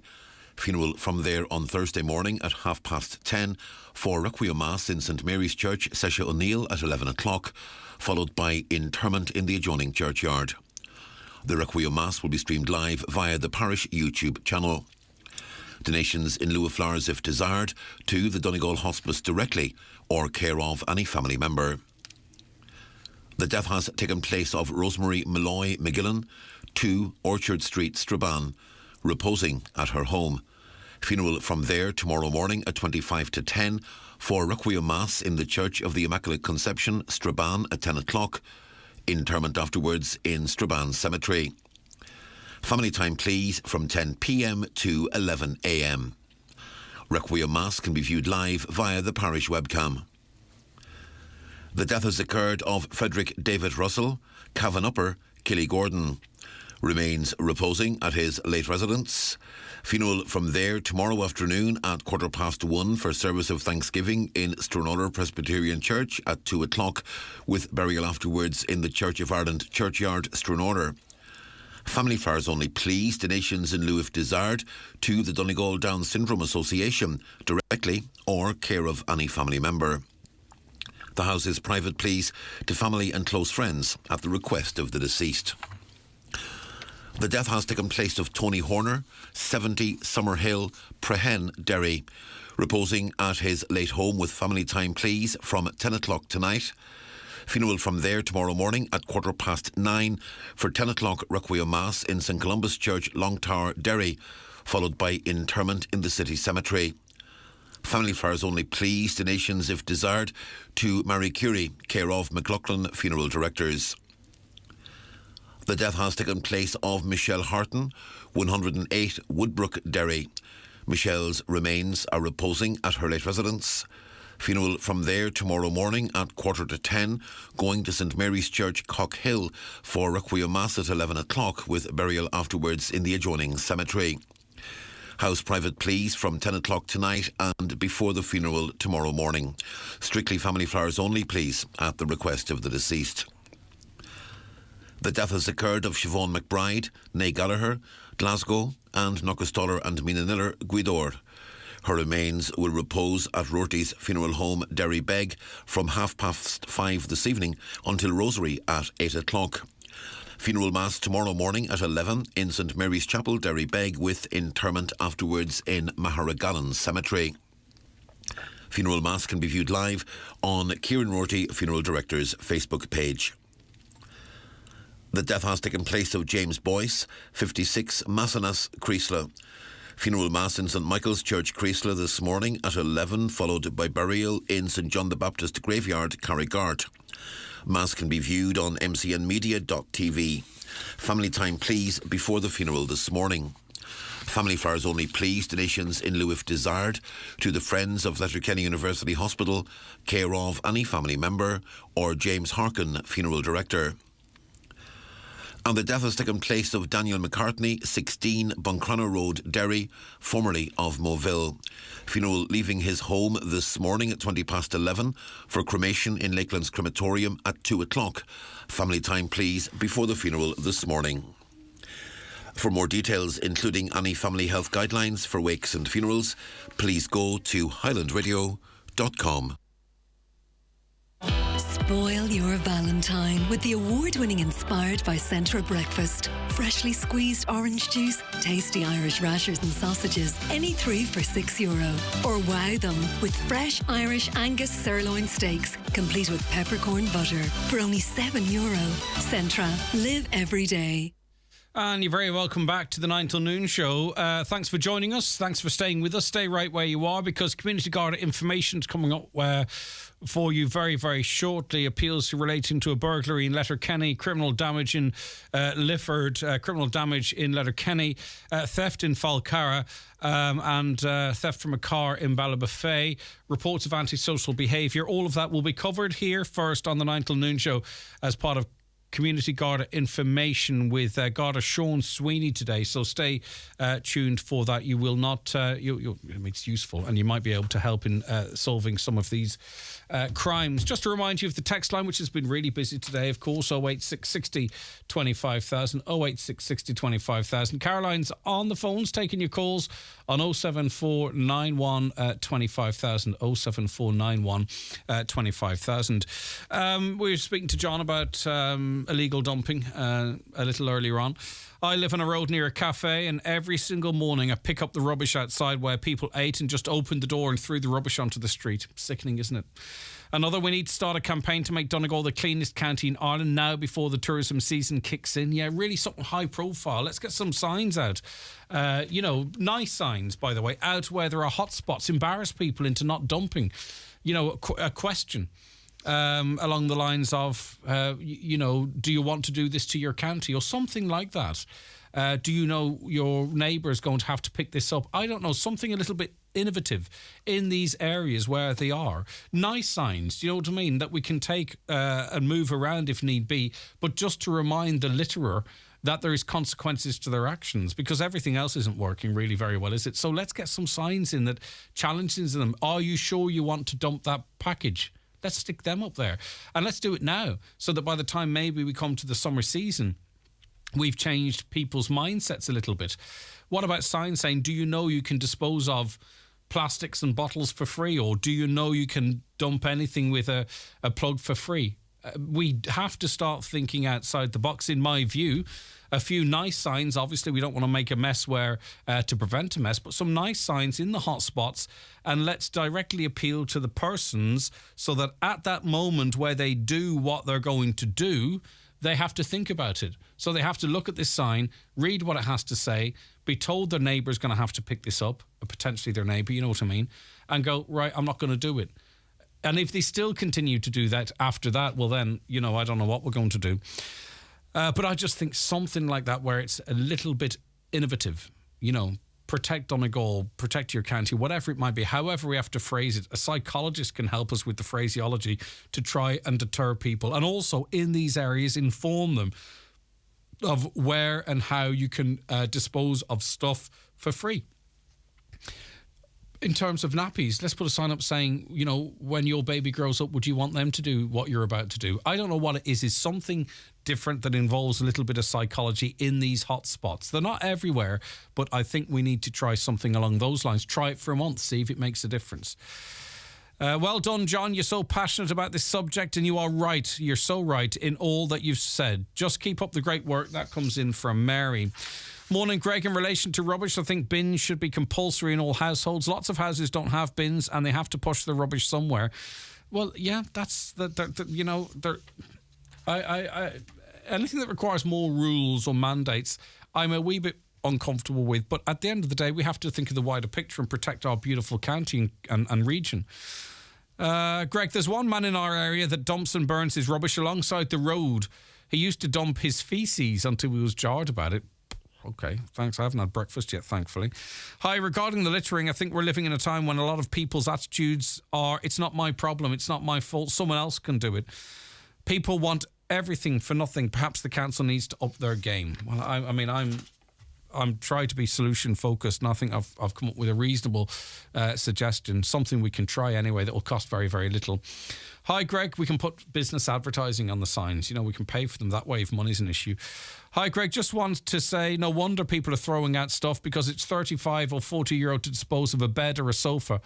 Thanks, Paul. Yeah, that's part of the problem. Now, there are days where you can dispose of mattresses for free. There have been council initiatives, but of course, people probably want to get rid of the space immediately, and they are, as soon as they get wet and messy, and they're horrible and rusty. No pride in our country. Look at the Japanese. Clean up stadiums after a match. Needs to be taught at schools, just not hitting home. But we've been known to do that when we've been out watching big sporting events. The Irish have a reputation for cleaning up after themselves as well, It's not just the Japanese. Rubbish should be... Greg, could you explain how the Green Party have so much control over our way of life, with that party only 3 or 4% in the polls? Changes they will force through will change rural life in this country, as well as higher taxes for motorists, and there's nothing we can do about it. I think I accept what you say, and there's this thing in this country called proportional representation, but I don't think any party, any current party, unless one emerges, can avoid our commitments now, you see. So even if the Greens were to cease to exist as a political party, Fianna Fáil, Fine Gael, Sinn Féin and others ain't to, Labour, I don't want to exclude any parties, there are commitments now that we are signed up to that have to be achieved, however they are achieved. I think sometimes maybe it's good to have the Greens in government with you, because you have to do what you have to do, and it's the Greens get the flack. But in reality, a lot of these notions haven't come from the Greens at all. They've come from the main larger political parties.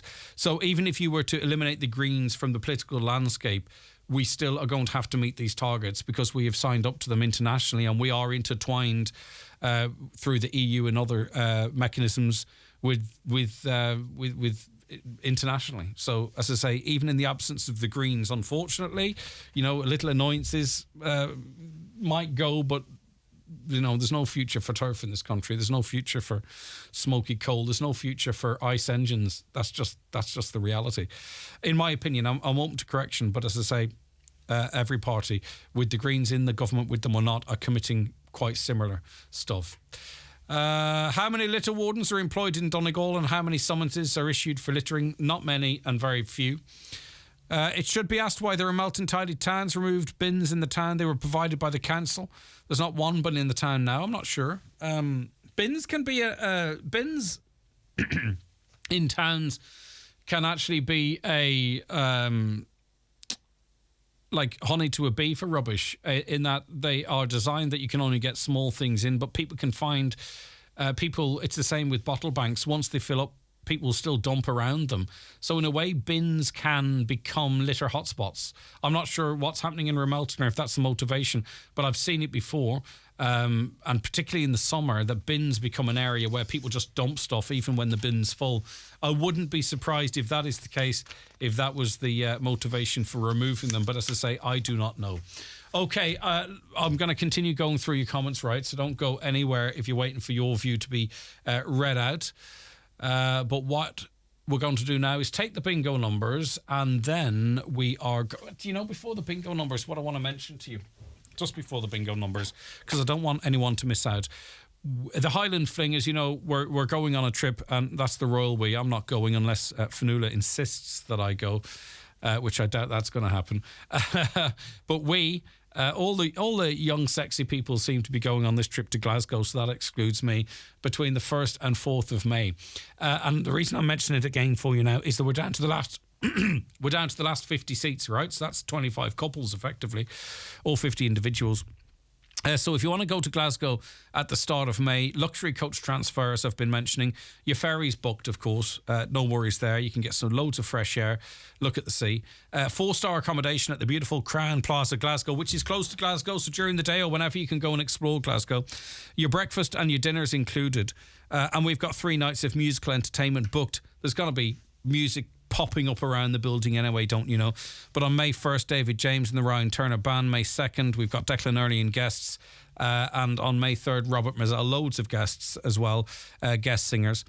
And it's selling fast, as to say, we're down to the last 50 seats. So if you want to go, book. It's a €100 deposit, right? You can secure your place right now with a €100 deposit. It's non-refundable, obviously, because we've financial commitments to meet. And the total cost is $575. With everything that you get, even if you were to get breakfast and dinner added up, you know how much that would cost. 3 nights in a hotel, you know how much that would cost. To go in and three fantastic acts, you know how much that would cost. And also, your ferry, your coach, you know what I mean? So you add it all up. It's not for everyone. Not everyone has the cash, but some of you do. Many of you do. And we want you to come with us and enjoy this fabulous trip and make friends for life. I've absolutely no doubt about that as well. The county's #1 talk show, the 9 till noon show on Highland Radio. It's time for NCBI Bingo on Highland Radio. It's Tuesday the 14th of February. You're playing on the brown sheet. The reference number is S12. It's game number 7. The numbers are 62, 58, 40, 89, 63, 86, 52, 18, 82, and finally 17. Phone your claim to 9104833 before 8 tonight, leaving your name, contact number and the name of the shop where you purchased your book, and we'll call you back the next working day. Get all your NCBI bingo information at highlandradio.com. Dillon's Hotel, Letterkenny, is the perfect place to celebrate special occasions. Dillon's exclusive function rooms cater for up to 120 guests for any occasion, from corporate celebrations, presentations and networking events, to milestone birthdays, anniversaries and retirement parties. There's audio-visual equipment, integrated PA systems and even a private bar. Dillon's Hotel, perfectly located in Letterkenny Town Centre, with award-winning food and 5-star service. Call 91-22977. The Tyrconnell Blackfaced Sheep Breeders Association 11th Annual Female Show and Sale will take place this Friday 17th at Milford Mart. Please note the change of venue. The show is at 4 with the sale at 7:30pm. 37 in-lamb ewes and 16 dry-hogged ewes, Perth and Lanark type, with online bidding available on the LSL app. That's this Friday at Milford Mart. Foy & Company are the Northwest's leading interiors, paint, curtain and blind and interior design specialists. Make a statement in style and give your home or commercial premises a fresh new look this year. With over 25 years experience, the in-house team of interior designers and paint colour consultants will make it happen. This month, get a free 1-hour colour and interior design consultation at Foy & Company in Letterkenny. Book now to transform any room or commercial space on 91-21925. Let BizPrint the Printers help with your business marketing and printing to get your 2023 off to the right start. BizPrint the Printers, Port Road, Letterkenny. Call 91-77955 or see bizprint.ie. The 9 till noon show with Letterkenny Credit Union, now offering MyCU current account and debit MasterCard, bringing full banking features, delivered with the same local trustworthy service of your credit union. The Community Garda information slot is brought to you by Sheridan Security Systems, protecting what you value most. Call today and get your zero-wire alarm system from €299. Sheridan Security, 91-26025. Okay, 22 minutes past 10 on this Tuesday, the 14th of February 2023. It's time for the latest instalment of Community Garda information, and we welcome into studio today Garda Sean Sweeney, attached to the Buncrana Garda station. Sean, good morning to you. Morning, Greg. Thanks. Great to have you in as always. Okay, let's get straight into it because quite a bit to get through. And Garda is seeking the public's assistance in their investigation into a burglary in Letterkenny. Yeah, that's right, Greg. This occurred at the business premises in the Glenview Business Park in the Mountain Top. So on Friday, the 10th of February, at approximately 3:20am, The front door of the premises smashed and entry was gained. The leaving attempt had been made to open a number of cabinets, but they weren't successful and nothing was stolen. So we're particularly interested in any sightings of a male in the area who was on foot, who's wearing jeans, a trench coat, a beanie cap and a face mask. So we asked if anybody travelling the road between the hospital and Mountain Top between 3 and 4 a.m. whose dashcam footage to make it available to us, or if you have any relevant information, please contact Letterkenny on 9167100, or as a case of all our appeals, the confidential line 1800 666 111. Yeah, that's a really distinctive look, so hopefully that helps in triggering someone's memory and they can check that footage. Right, okay, criminal damage in Lifford this time. Yeah, this in the early hours of Wednesday the 8th of February, a resident in the St Jude's Court area of Lifford woke at approximately 1:15 in the morning and discovered a fire outside their house with their car being set alight in the driveway. So the fire services and Garda attended the scene, but the car was completely destroyed. But there was also extensive damage caused to the house as the fire spread to the roof area. Thankfully, nobody was hurt. So we're appealing to residents to make contact with Garda if they saw or heard anything on that date, maybe irrelevance. We're particularly interested in any sightings of 2 males who were in the area on foot shortly before 12:30 in the morning. So again, dashcam footage, anybody travelled between the hours of 12:15 and 1 a.m. Please make it available to Garda Letterkenny on 67100. All right, criminal damage this time in Letterkenny. Yeah, this incident happened on Friday the 10th of February at approximately 4:15 p.m. at Ashfield in Letterkenny. So a resident in the area reported someone had come to their house, cut electrical wires and cables above the electricity meter, and the power had been cut off as a result. The person is described as a young male who then left in the silver van. So appeal to anybody who may have seen this person or silver van in the question in the area on that date. Contact Garda Letterkenny again on 67100. All right, this time we'll go to the Milford district, a theft incident there. Yeah, this occurred in an area of Ballinagh, Falcara. So a digger was on the back of a parked trailer outside of a house at that location. So the door was locked, but it was faulty and it was believed that entry was gained to it through there on the 8th of February at approximately 5 a.m. C-scope CLX4 cable avoidance tool was stolen from the digger. So appeal to anybody, again, who's relevant information in relation to the theft to contact Milford on 9153060. We'd ask if anybody comes across a similar type of tool for sale to make contact with Garda. Yeah, it's quite distinctive there, and if it pops up on the secondary market, you hope people will flag that, because absolutely. You know, I mean, if you knowingly were to receive that as well, do you know what I mean? You find yourself involved in the crime, or at least the investigation, so as well to flag it to the Garda. Exactly. All right, you're looking for the public's help now in relation to a road traffic collision in the Finn Valley area. Yeah, this occurred on Tuesday, 7th of February at approximately 11:30 a.m. So this is a 2-vehicle road traffic collision at Navani and Balbuffet. The road was closed for a period. 2 people were taken to hospital as a result. They received treatment for injuries, but none were believed to be life-threatening in nature. So appeal to anybody who witnessed the collision to come forward, or who travel in that area in the morning around 11:30 a.m. whose dashcam footage. Please make it available to Garda Letterkenny again on 9167100. All right, car theft now in Ballybuffet. Yeah, this was a black Renault CO. Registration was 06DL12855. It was taken from the Glenview Park on Donegal Road in Ballybuffet Sunday the 12th of February between the hours of 8 p.m. and was later located at Burnrock in Kellygordon at 10:30 p.m. This car had been set alight and was completely destroyed by the fire. So appeal to anybody who observed the car in question on the roads between those times to contact Garda. We also appeal to residents of Glenview Park. If they saw or heard anything that date, they might assist in our investigation. And if anybody travelled in the area of Burnrock, this is the Stranraer Road coming out of Kilgordon, between 9:30 p.m. and 10:30 p.m. His dashcam footage, we're interested in speaking to them. Again, Letterkenny on 67100. Yeah, and of course too, as well as the dashcam footage now in this day and age, and particularly in areas where there's groups of houses, a lot of people have the video doorbells that pick up all manner of things, so at a very high quality as well. Right, okay. We've been getting quite a few calls on this, Sean, and of course it's been brought to the attention of Garda as well. Antisocial behaviour that may be on the face of it for those responsible doesn't seem quite serious, but listen, something really serious could come from this. So great to see it on Garda's radar. Yeah, absolutely. As you said, we've seen a lot of reports recently in relation to this. involving a group of youths at various locations in Letterkenny. So we want to reassure the public that each matter as reported to us will be fully investigated, and we advise anybody who's subject to this type of antisocial behaviour, please report it without delay.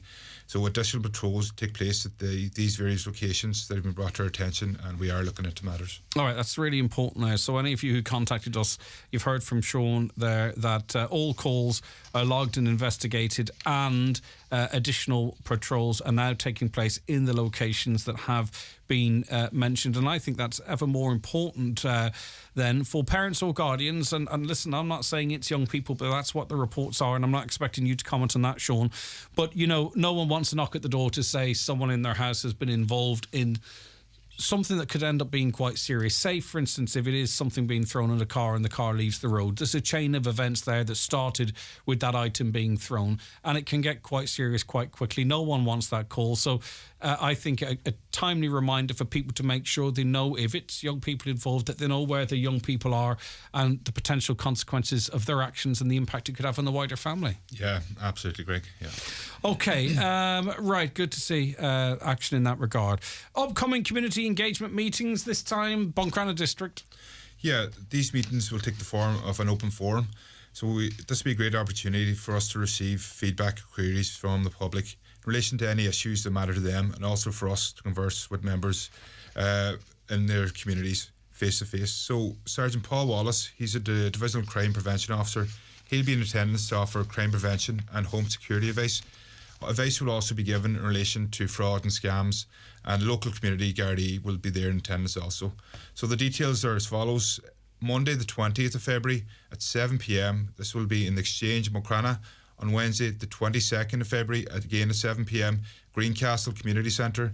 And on Tuesday the 28th of February, Colgan Hall, Carndonna. We're hoping for a great turnout and we look forward to seeing you. Yeah, and it's also an opportunity, as previous meetings, for people who are maybe aware of some proposed changes in how the county is policed, and it's not down to unfortunately, Sean, these decisions are above your pay grade, but it's an opportunity for people to sort of feed back into that process as well, I think. Right, so that is Monday the 20th of February at 7 p.m. at the Exchange, Buncrana, Wednesday the 22nd of February at 7 p.m. in Greencastle Community Centre, and Tuesday the 28th of February at 7 p.m. in the Colgan Hall in Carndonna. Sean, thank you. Thank you, Greg. Really good to have you in again. Thanks so much. That's Garda Sean Sweeney of the Buncrana Garda Station. That was the Community Garda information item for this Tuesday, the 14th of February, and it'll be available for you to watch back or listen back across our social media and on our website later. But for now, let's take a break. Watch the show live now on YouTube, Facebook, and at highlandradio.com. The 9 till noon show with Letterkenny Credit Union, now offering mortgages from 40,000 to 600,000 euro with no hidden fees or transaction charges. Letterkenny Credit Union, 9102127. Michael Murphy Sports and Leisure have all the equipment you need to get fit this year. Add to your home gym collection from the new range of weights, skipping ropes, resistance bands, and exercise balls, with free next day delivery on orders over €85 at michaelmurphysports.ie. Keep out the cold, cold, cold, and ring Fleming for their full range of garage doors, agri doors, insulated doors, milking parlour doors. Fleming, 91 48 234. At last, a technology that's impossible to ignore.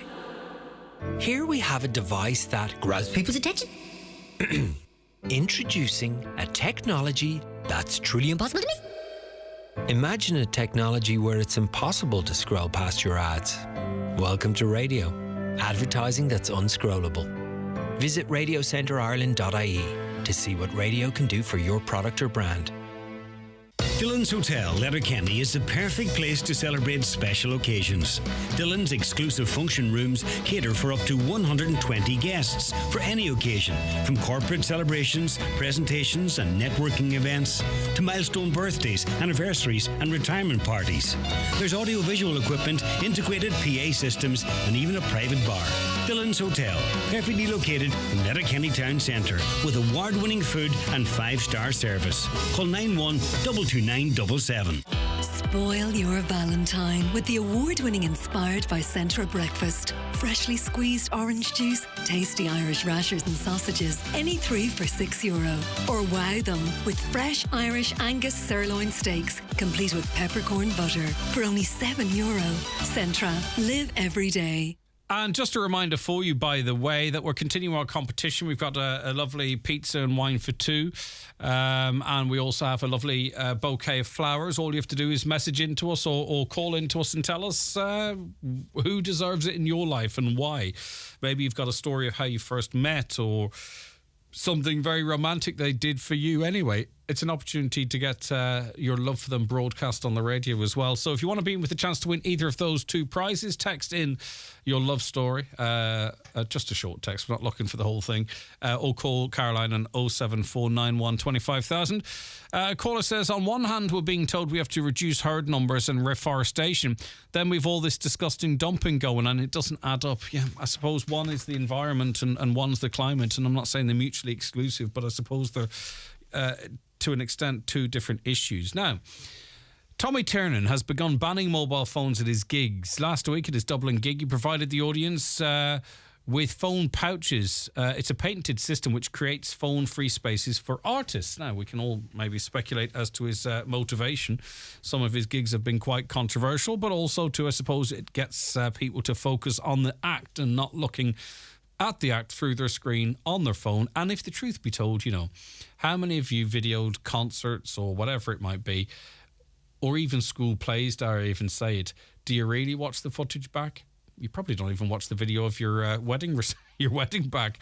But anyway, we've the phones out, maybe not in the moment. Conal Gallen is a comedian, of course, legendary comedian. Conal, good morning to you. Good morning, Greg. How are you? Not too bad. Can you understand Mr. Tiernan's motivations for this? Is it annoying when you're up on stage if there's lots of phones out, or do you see it maybe as a marketing tool? It's well, I would see it as a marketing tool. The phone's never bothered me. I take advantage of it rather than complain about it. And you get people filming. I mean, at every show, there was a time before mobile phones, you weren't allowed to take cameras and stuff like that. And every theatre always says photography and video are absolutely forbidden, but it doesn't stop it. And I don't know how you could really stop it. Putting your phone into a pouch. I know but your style is. I think maybe it depends on different styles, does it? Because maybe if he's starting a new show, he's afraid that if much of the show, say for instance in Cork, is broadcast, that people then in Donegal will hear the punchlines or the gags. I don't know, but yours is more. You've got a different flow to your show, don't you? I mean, if the phone goes off, I'm sure you're on that person like you're on it like a bonnet. Oh yeah, I mean last week, or the week before last, we were in the Millennium Forum in Derry, and just as I come on the stage singing a song, there was a lady in the front row and she was on the phone, so I sort of looked at it, and sang away then, and then she gave me the phone, and I kept it on the stage for about 10 or 15 minutes, and threatening to ring her contact, but he was enjoying the crack, and then her partner.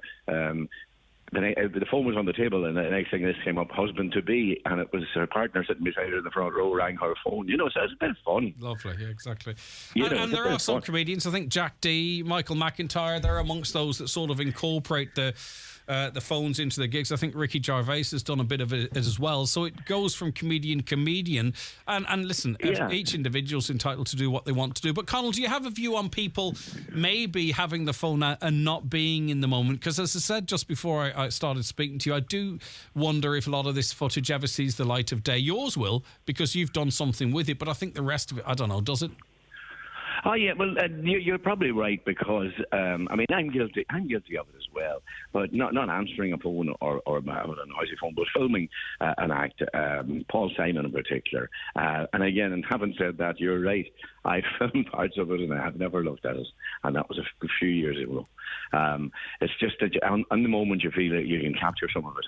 But I remember reading. It was a young lady who passed away very, very early in her life, and she said, don't bother taking photographs and filming and stuff, just enjoy the moment. You know, that's again, by the same token, anything you probably won't look at anyway, so you might as well enjoy it instead of looking at the phone. Yeah, and you're sort of looking at this little screen, and you got the actual act that you've been waiting for months to see up on the stage. It doesn't compute sometimes. And you watch it, and you look at it on a phone, through a phone. It doesn't compute. But we're all the same. We're all the same. It's one of those phenomena. It's people have mobile phones. People can turn them on to silent. You know, they always ask you in theatres, please make sure your mobile phones are switched off.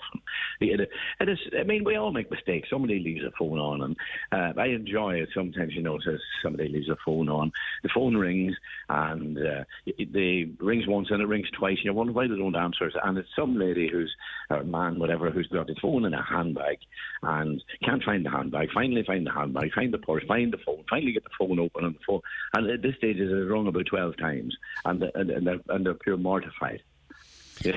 I was at a gig in Derry there not so long ago, and as the act was coming on stage, it's flashed up on the screen, no video recording or whatever. And then she walks out, and then she says, get your phones out and don't forget hashtag whatever it is, or so I suppose it depends. And I was like, well, I don't know. Yeah, it depends on the act. I don't know. I'd like to see that system working of pouches and whatever, no signal areas and stuff. It seems to be an awful lot of hassle. Yeah. Tommy Tiernan skirts a thin enough old line, and sometimes he crosses over it. I think all comedians are maybe having difficulties in that regard, Conal. I mean, if you had to, because of controversies, or it can blow up and you can be cancelled if you offend an individual or a group, have you had to tailor your act with that in mind, Conal? Is it something that you're aware of in the back of your head that, I can't say this? I'm not saying you were ever terribly controversial, don't get me wrong, but do you find you're having to check yourself now at your gigs? No, I mean, there are. I mean, I suppose everybody has their red line or whatever, There are things I won't discuss on stage. There are things I do and maybe I shouldn't. But this is I'm my own guide. That's the only guide I can have. And I know some of the comedians can be very, very upsetting to some people, but I did a thing one time with Jimmy Carr, and it was a great point he made was that he gets on stage and he insults some particular group of people, and everybody laughs. And then he insults your group of people, and you're taking the hump, but you're okay laughing at somebody else. So that's the human condition, though, isn't it? Well, yeah, but so where do you draw the line? I can talk about this guy over here, and you can laugh away about him. And once I talk about you, and he laughs at you, it's not on. Yeah. So there is, but again, that's something that you just have to gauge on a night or on a show. I mean, I'm not politically correct, and I actually advertise the fact that I'm not politically correct. A lot of it's just too much bull, I think it actually just says politically erect. I presume that was a Freudian slip. Have you any good jokes for Valentine's Day? Valentine's Day. I knew I should have been prepared. I knew you were going to ask me that.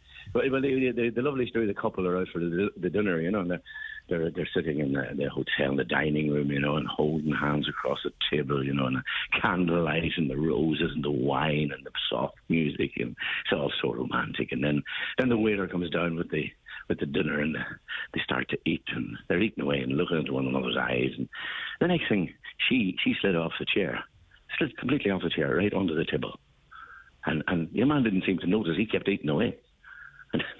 And the next thing, the waiter comes over. He says, "Excuse me, sir, but I don't think you realise, but your wife is after sliding under the table." Your man never even looked up. He says, "I don't think you realise my wife is after walking in the door." It's a small world. Conal, romance in all its forms. Romance in all its forms, Greg. Come here. Any gigs coming up that you can flag to the public? We're in the middle of a stand-up. We're coming to the Green Theatre. The date, I can't remember it now at the moment. We're coming to the Green Theatre anyway, I know fairly shortly. Check the box office, yeah.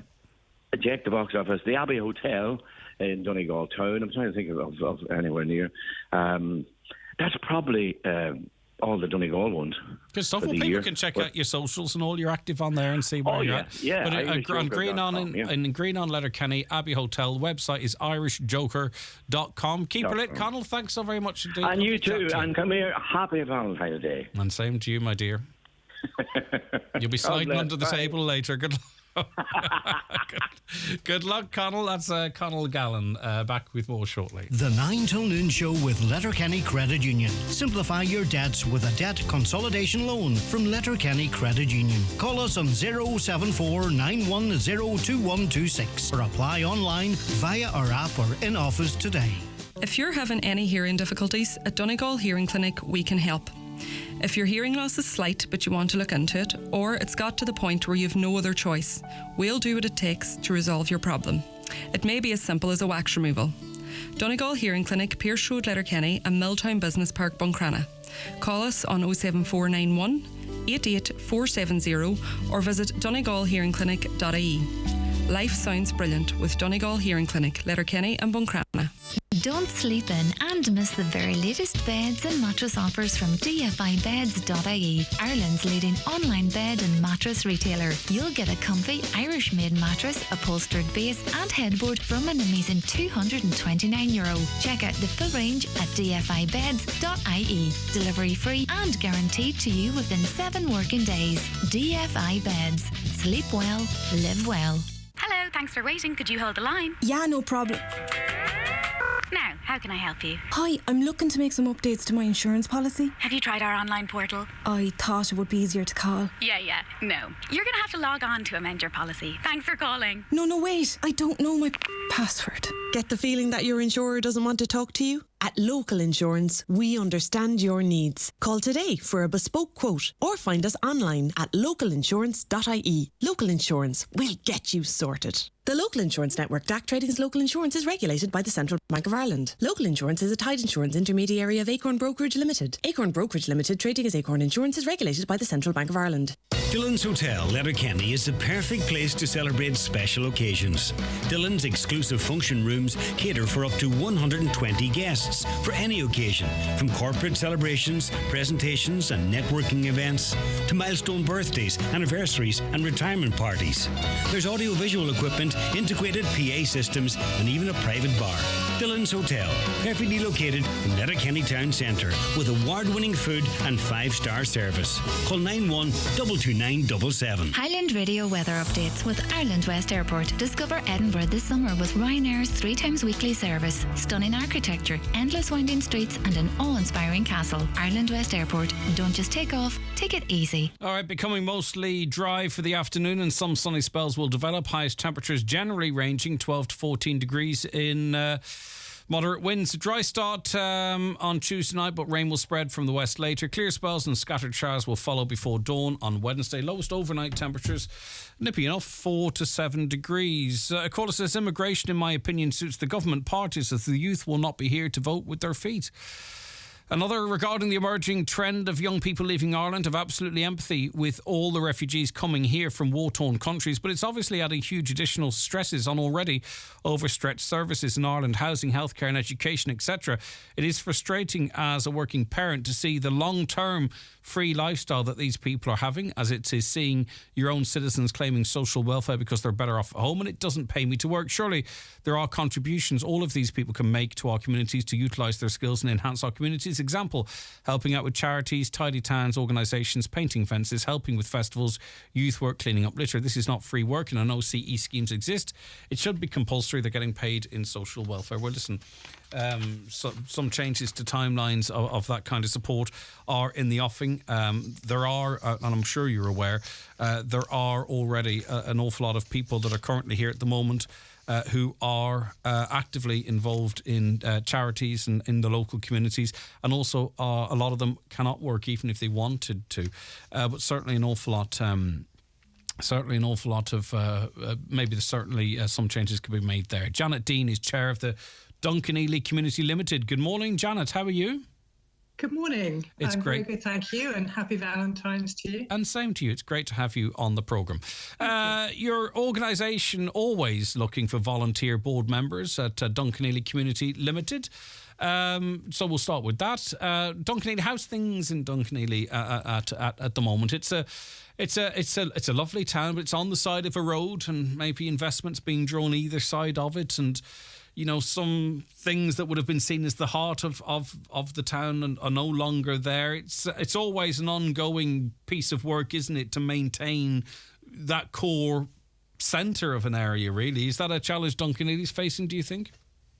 It is, yes. I mean, we've obviously lost a lot over the years from the mart, the post office. I mean, it was a full street of shops and businesses when I used to come on holidays when I was very young. So there's been big changes, and it's how we can recreate ourselves. And I mean, we represent, it's not quite in the name, we represent Bruckless, Killarty, St John's Point and the surrounding areas as well.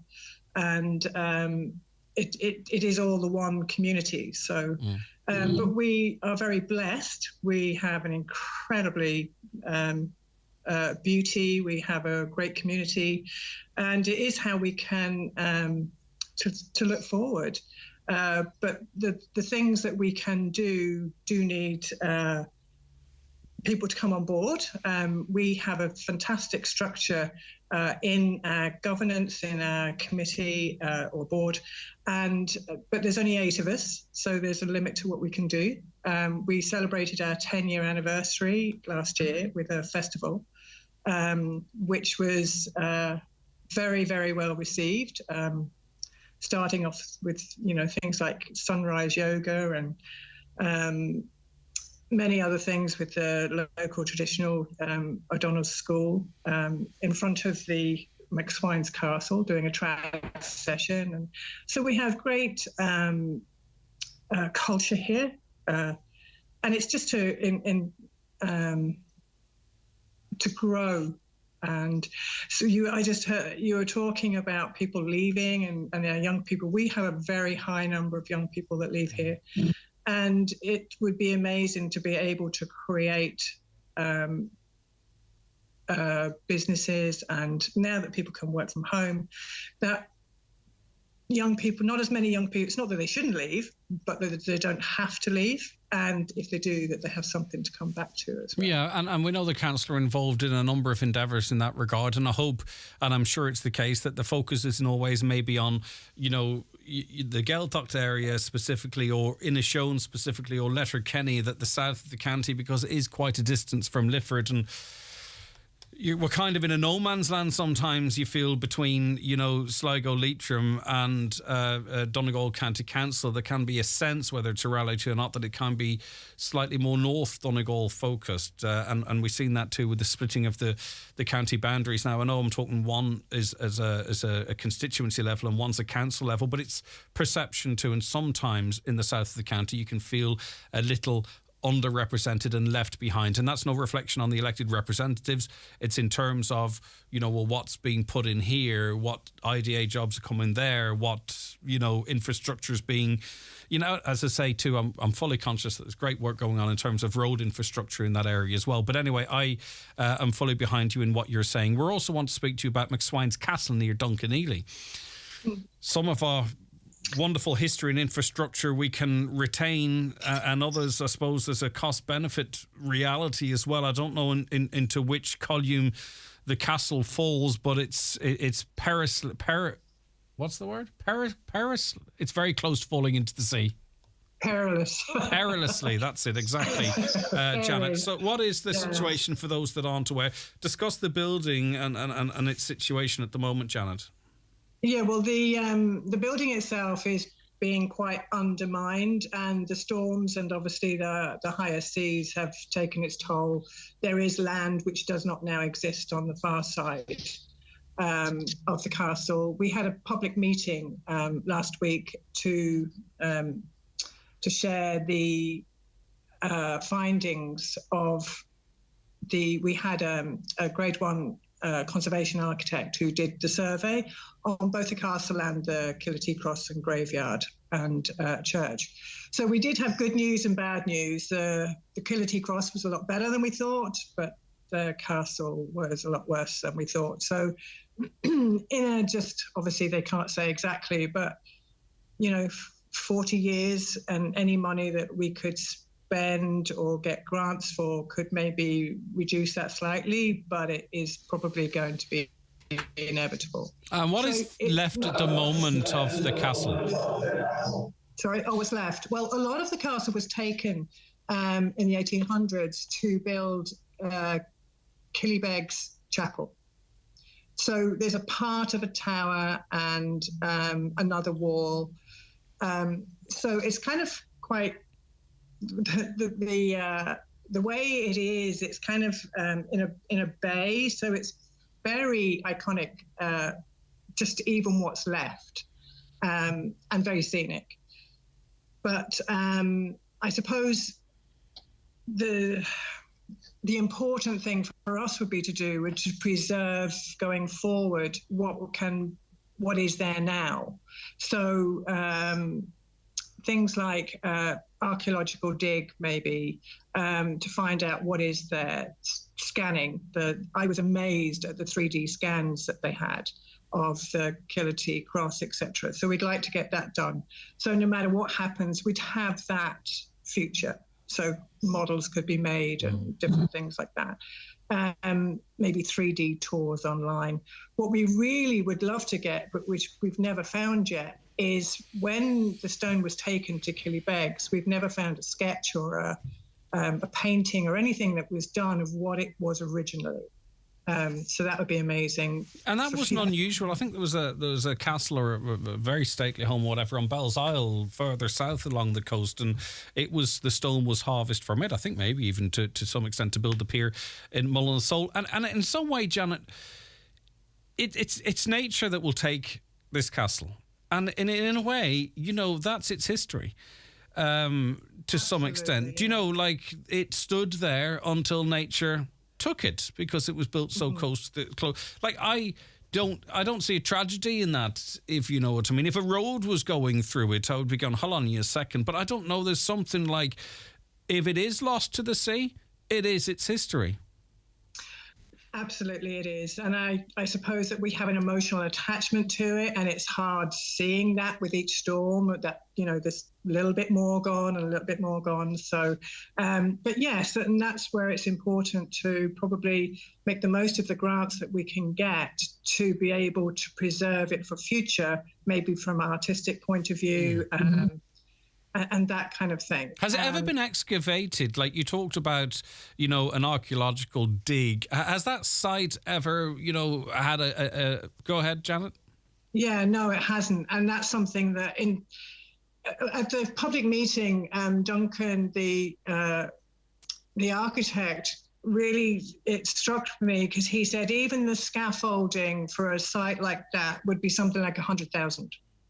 And then you've got to have the weather that you can actually do something with it, and it's a very precarious site. So that kind of money could be put towards doing an archaeological dig, where there's something that could be used for the future. Yeah. That we know more about it, but also it's for visitors, for the local people to have something that we can then keep visually. And there's lots of, and obviously new things coming out now, which are more futuristic, and I don't know, like maybe laser things that can be projected, and yeah, for sure, models that can be made, and so it's just doing what we can with what's there now before we lose more, or even retaining some of the stone before it's lost and build a small scale version of what's already there further back. And there's lots of options, I presume.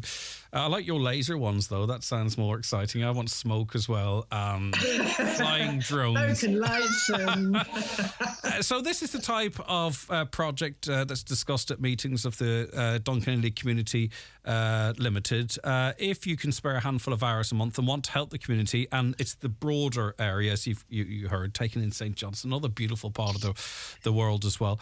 It's just a couple of hours a month. You can email duncanelycommunity@gmail.com or PM the Duncan Ely Community Limited Facebook page and get involved. You know, people maybe have a little bit more time in their hands, and what better way to spend your time than preserving and enhancing your local community. Everybody's welcome. Janet, it's been lovely speaking to you. Thank you so much for your time today. Thank you so much for asking us. And keep up the great work. Thanks so much, Janet. Goodbye. Okay, we're heading towards news at 11. The 9 till noon show with Letterkenny Credit Union. Do you need to switch your current account or loan? We are now offering MyCU current account and debit MasterCard, bringing full banking features and competitive rate switcher loans. The Inishowen Gateway Hotel Buncrana will be holding their annual wedding fair on Thursday the 16th of February from 6 till 9 p.m. View the hotel for your dream wedding day. Meet with wedding suppliers and speak to our award-winning team on the night. For more information, call us on 074 936 1144. Uisce Éireann is the new name for Irish water. A new name and a continued focus on delivering clean, safe and reliable national public drinking water and wastewater services for Ireland. For any questions about service issues or to report an issue with drinking water or wastewater in your area, Uisce Éireann can be contacted 24 hours a day, 7 days a week. Call us on 1800 278 278 or visit water.ie. New this week in Home Store and More. All car accessories are half price. But better hurry, because when all the half price car accessories are gone, they're gone. Also, all frying pans and all pots and planters are still half price. But when all the half price frying pans and all the half price pots and planters are gone, they're definitely gone. Drop by your local Home Store and More or visit us online at homestoreandmore.ie. Home Store and More. A happy home. The Highlands Hotel Glanties are back with another country night featuring Robert Mazzell this Friday 17th. Doors open at 8 with music by Conor O'Donnell before Robert Mazzell takes to the stage. Tickets €17.50. Available at ticketstop.ie or from the Highlands Hotel reception.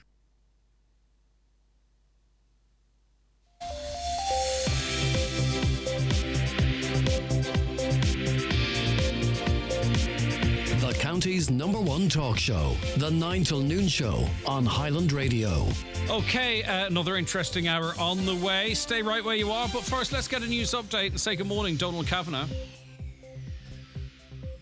The goal is to receive almost €38 million under the 2023 investment programme for regional and local roads. Of the monies allocated this morning, 19.3 million goes towards restoration and improvement, 5 million can go toward the council's own discretionary projects, and 2.3 million has been set aside for maintenance. 2 projects are being funded under the strategic regional and local road programme. 2 million goes toward realignment and bridge works at Fintra. 450,000 goes toward the Letterkenny Southern Relief Road. A full breakdown of all the allocations is available on our website, highlandradio.com. Sinn Féin is today putting forward a motion in the Dáil calling for the introduction of a spring bonus. The motion, in the name of the party's finance spokesperson, Donegal TD Pearse Doherty, says the bonus will be for those relying on working age social welfare payments, including pensioners, those with disabilities, carers and lone parents. Sinn Féin has accused the government of choosing not to fully protect people on lower and fixed incomes. Garda Letterkenny are investigating a burglary at a business premises in the Glenview Business Park on Mountain Top in the early hours of last Friday at around about 3:20 in the morning. The front door of the premises was smashed. It's believed an attempt was made to open a number of cabinets inside. None of those were successful and nothing was taken. Gardaí say they're particularly interested in sightings of a man in the area on foot wearing jeans, a trench coat, a beanie cap and a face mask. Contracts for the design and development of the Letterkenny 2040 Strategic Urban Regeneration Site have been signed. The major regeneration project will see the development of an innovation centre and a business centre close to the Letterkenny Council offices. County councils across Ireland could bring in more than money in EU cash if they hired experts. That's according to Midlands North West MEP Colin Markey. He says every council should be recruiting an EU funding officer. He's raised it with the new local government minister, who's said to be interested in the idea. Colin Markey says a number of local authorities, including Donegal County Council, have already adopted this approach with considerable success. And they're the headlines. Back with headlines again at 12 noon. Donald, thank you very much indeed.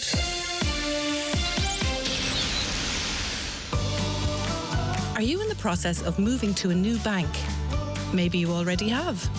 Well, if you pay insurance or a pension policy by direct debit, Just be sure to change your bank details so your policy continues uninterrupted. It's easy. Just contact your insurer, pension provider or broker today. For more information, visit understandinginsurance.ie/bank exit. Brought to you by Insurance Ireland. Okay, we're joined on the programme now by George Vile. Good morning, George. Thank you so much for chatting to us today. Yeah, good morning. How you doing? It's good to speak to you. And I'm speaking to you. Where are you at the moment? I'm in Kent City, Missouri, home of the Chiefs. Home of the Chiefs, right? You sound like you've been fully nationalised now then, so. But it's a long way from the Chiefs that you were George. Yeah, it's worse than Catherine's, I was heard. You still haven't lost the twang anyway. And the reason we're speaking to you is we came across a news feature of an incident in which you became involved in, which I thought was really quite amazing. So tell us what happened and when and where, George. Yeah, so I'd actually just flown back to Kent City from Killybegs on Thursday. We were down at Union Station, which is like the huge, big, massive limestone marble building. They had this big Chiefs experience for the Super Bowl coming up, kind of like a fan zone. And we were down walking through it. And just as we passed the big Chiefs sign, we heard this massive thud. And I thought it was some kid falling off the Chiefs sign. You know, they were like told not to play on it, but they do. So I was expecting to turn around and see a kid. Instead, I turn around and see a security officer on the ground wrestling with a guy, and other bystanders jumped in. There's a gun. There's all kinds of stuff going on. And at first, you know, we're there with Steph, my partner, and her kids.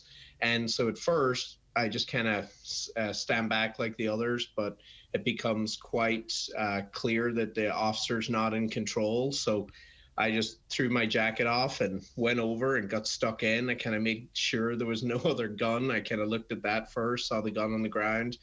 And then when I saw the officer kept getting up kicks, I kind of took the guy's legs and controlled from there. And that helped the officer get a little more control. And at that point, George, it was clear, I think, wasn't it, that the perp effectively knew how to handle himself. He was getting the upper hand on the officer.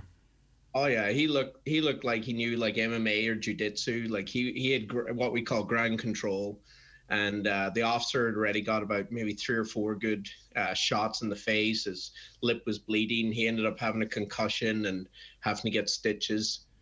And so when I went for his legs, you know, he went for an up kick on me, and I could feel the power in that guy's legs. Yeah. I was like, whoa. What have I got myself into? What do you think what was your sense of his motivation? Do you believe he was going to get control of that gun or seeking to? You know, it's the only reason he went for the gun.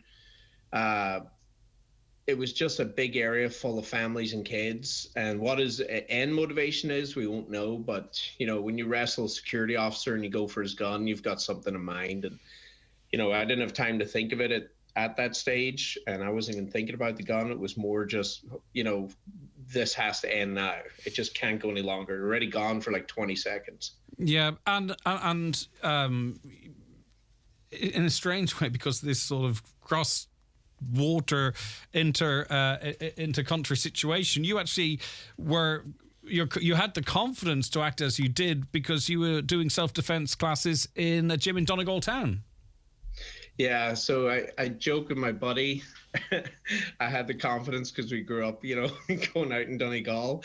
But recently I went to Brian Gorman's got a gym in Donegal town. It's Gracie Jiu-Jitsu, and our friend's kid Jamie, he's pretty high level at the gym, and we were going to support him. So I'd taken a month of the intro to jiu-jitsu with Brian, and it was amazing, you know, and it lets you recognize those things. And as an MMA and jiu-jitsu fan, seeing like the control the guy had, other people might think, oh, he's on his back, that's okay. It's like, no, this guy wants to be on his back. That's where he's strongest.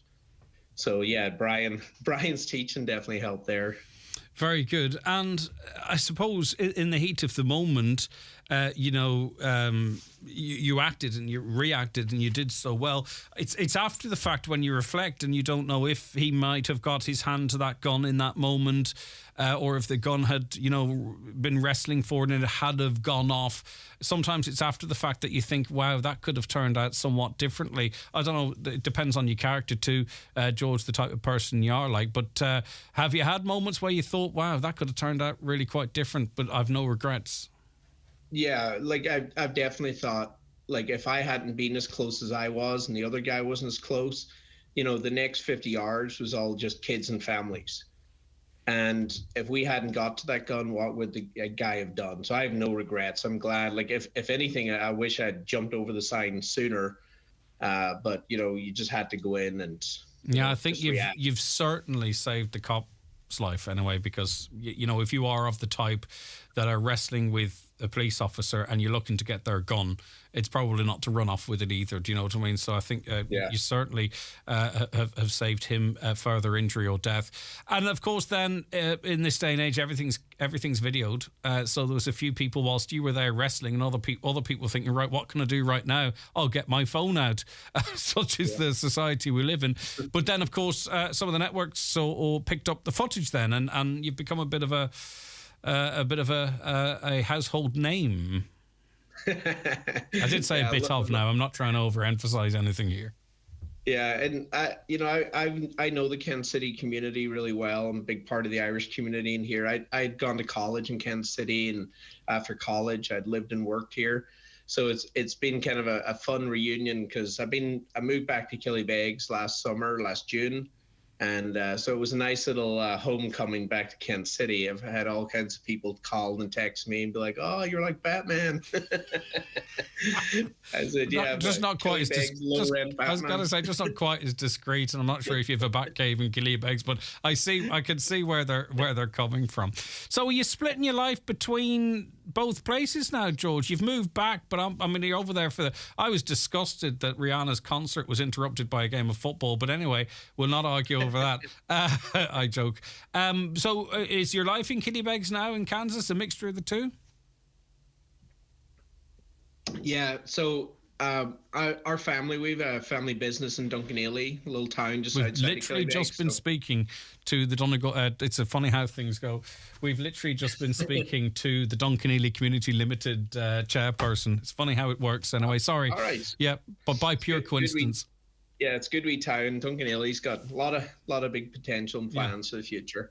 So I've moved back full time now, but because I lived in Kansas City so long, like I definitely will be coming back here a lot, and a lot of dear friends over the years live here, so I'll be dragging them over to Donegal. I'll be Donegal tourism promoting. That's it, but you're drawn every which way, aren't you? It's tough, and we were, as I say, by coincidence again, we were speaking to the former mayor of Islington in London. We were talking about migration and about how once you're in a certain place so long, your heart's drawn back to where you came from, and in your case, Killybegs and the surrounding areas. But then once you're there, in Kansas City here, you've made these other connections. It's an emotional tear, I'd imagine, no matter where you are.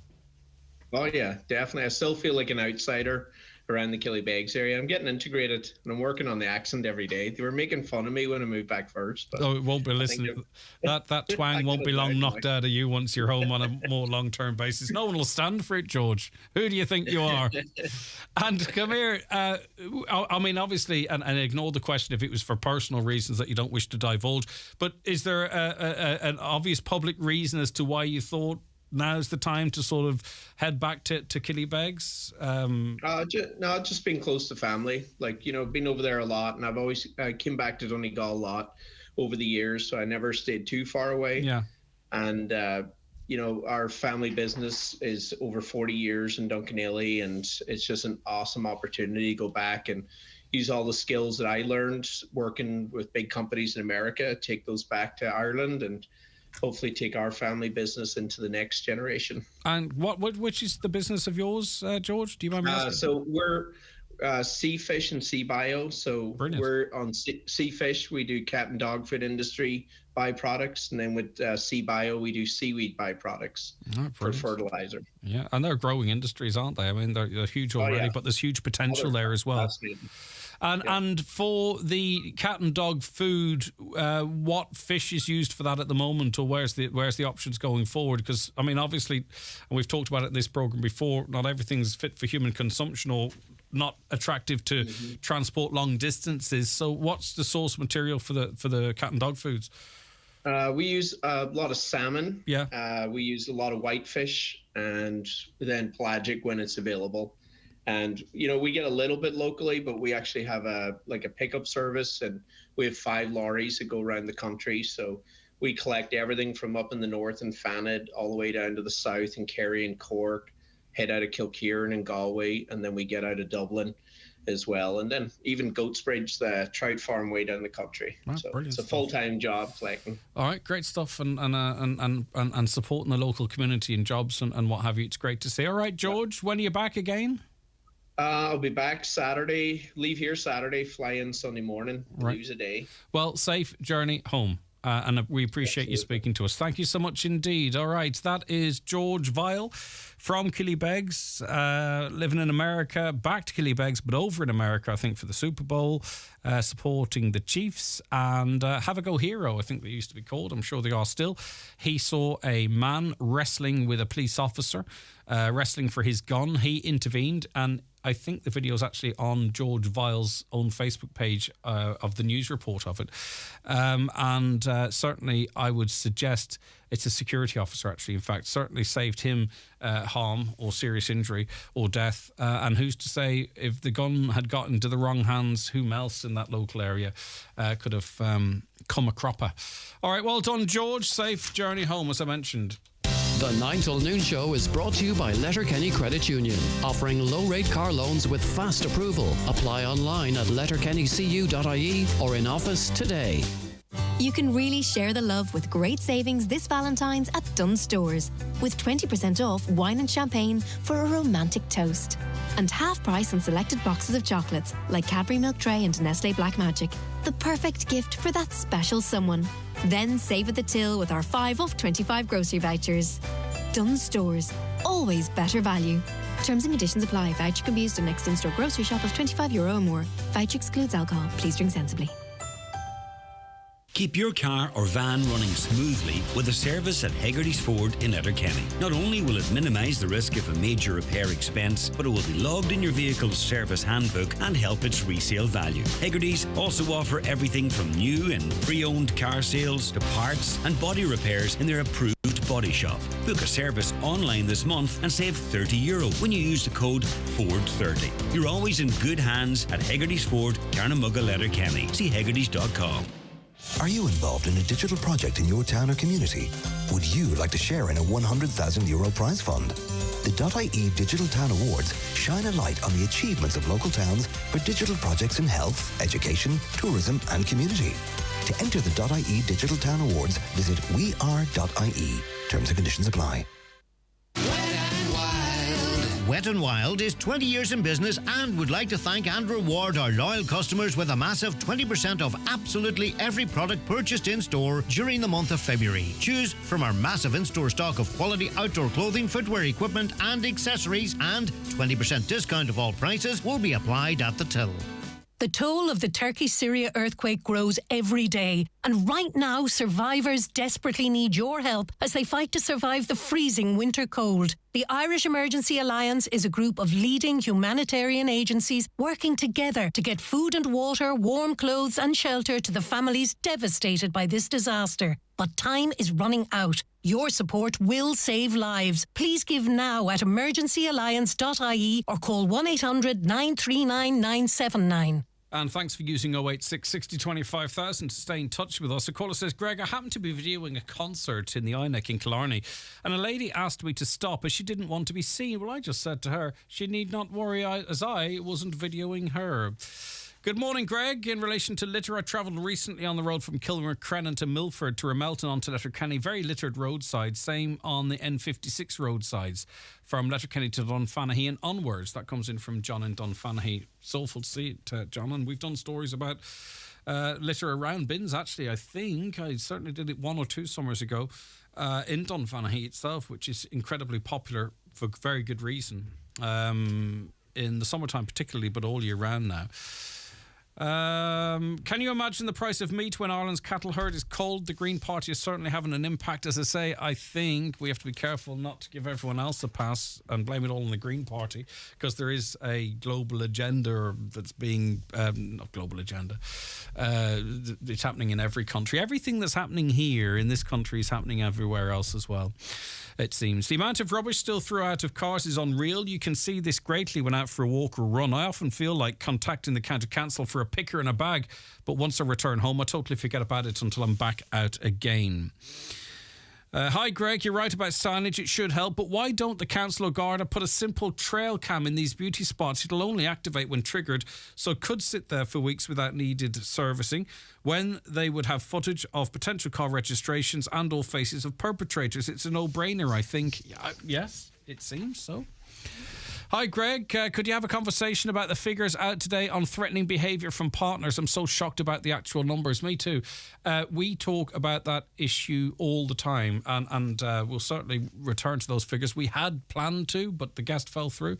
And it was only towards the end of the programme yesterday, and that's why important you tune in through the whole show, where we were actually talking about the 5 warning signs in a relationship, the 5 red flags, which does also fall under the same.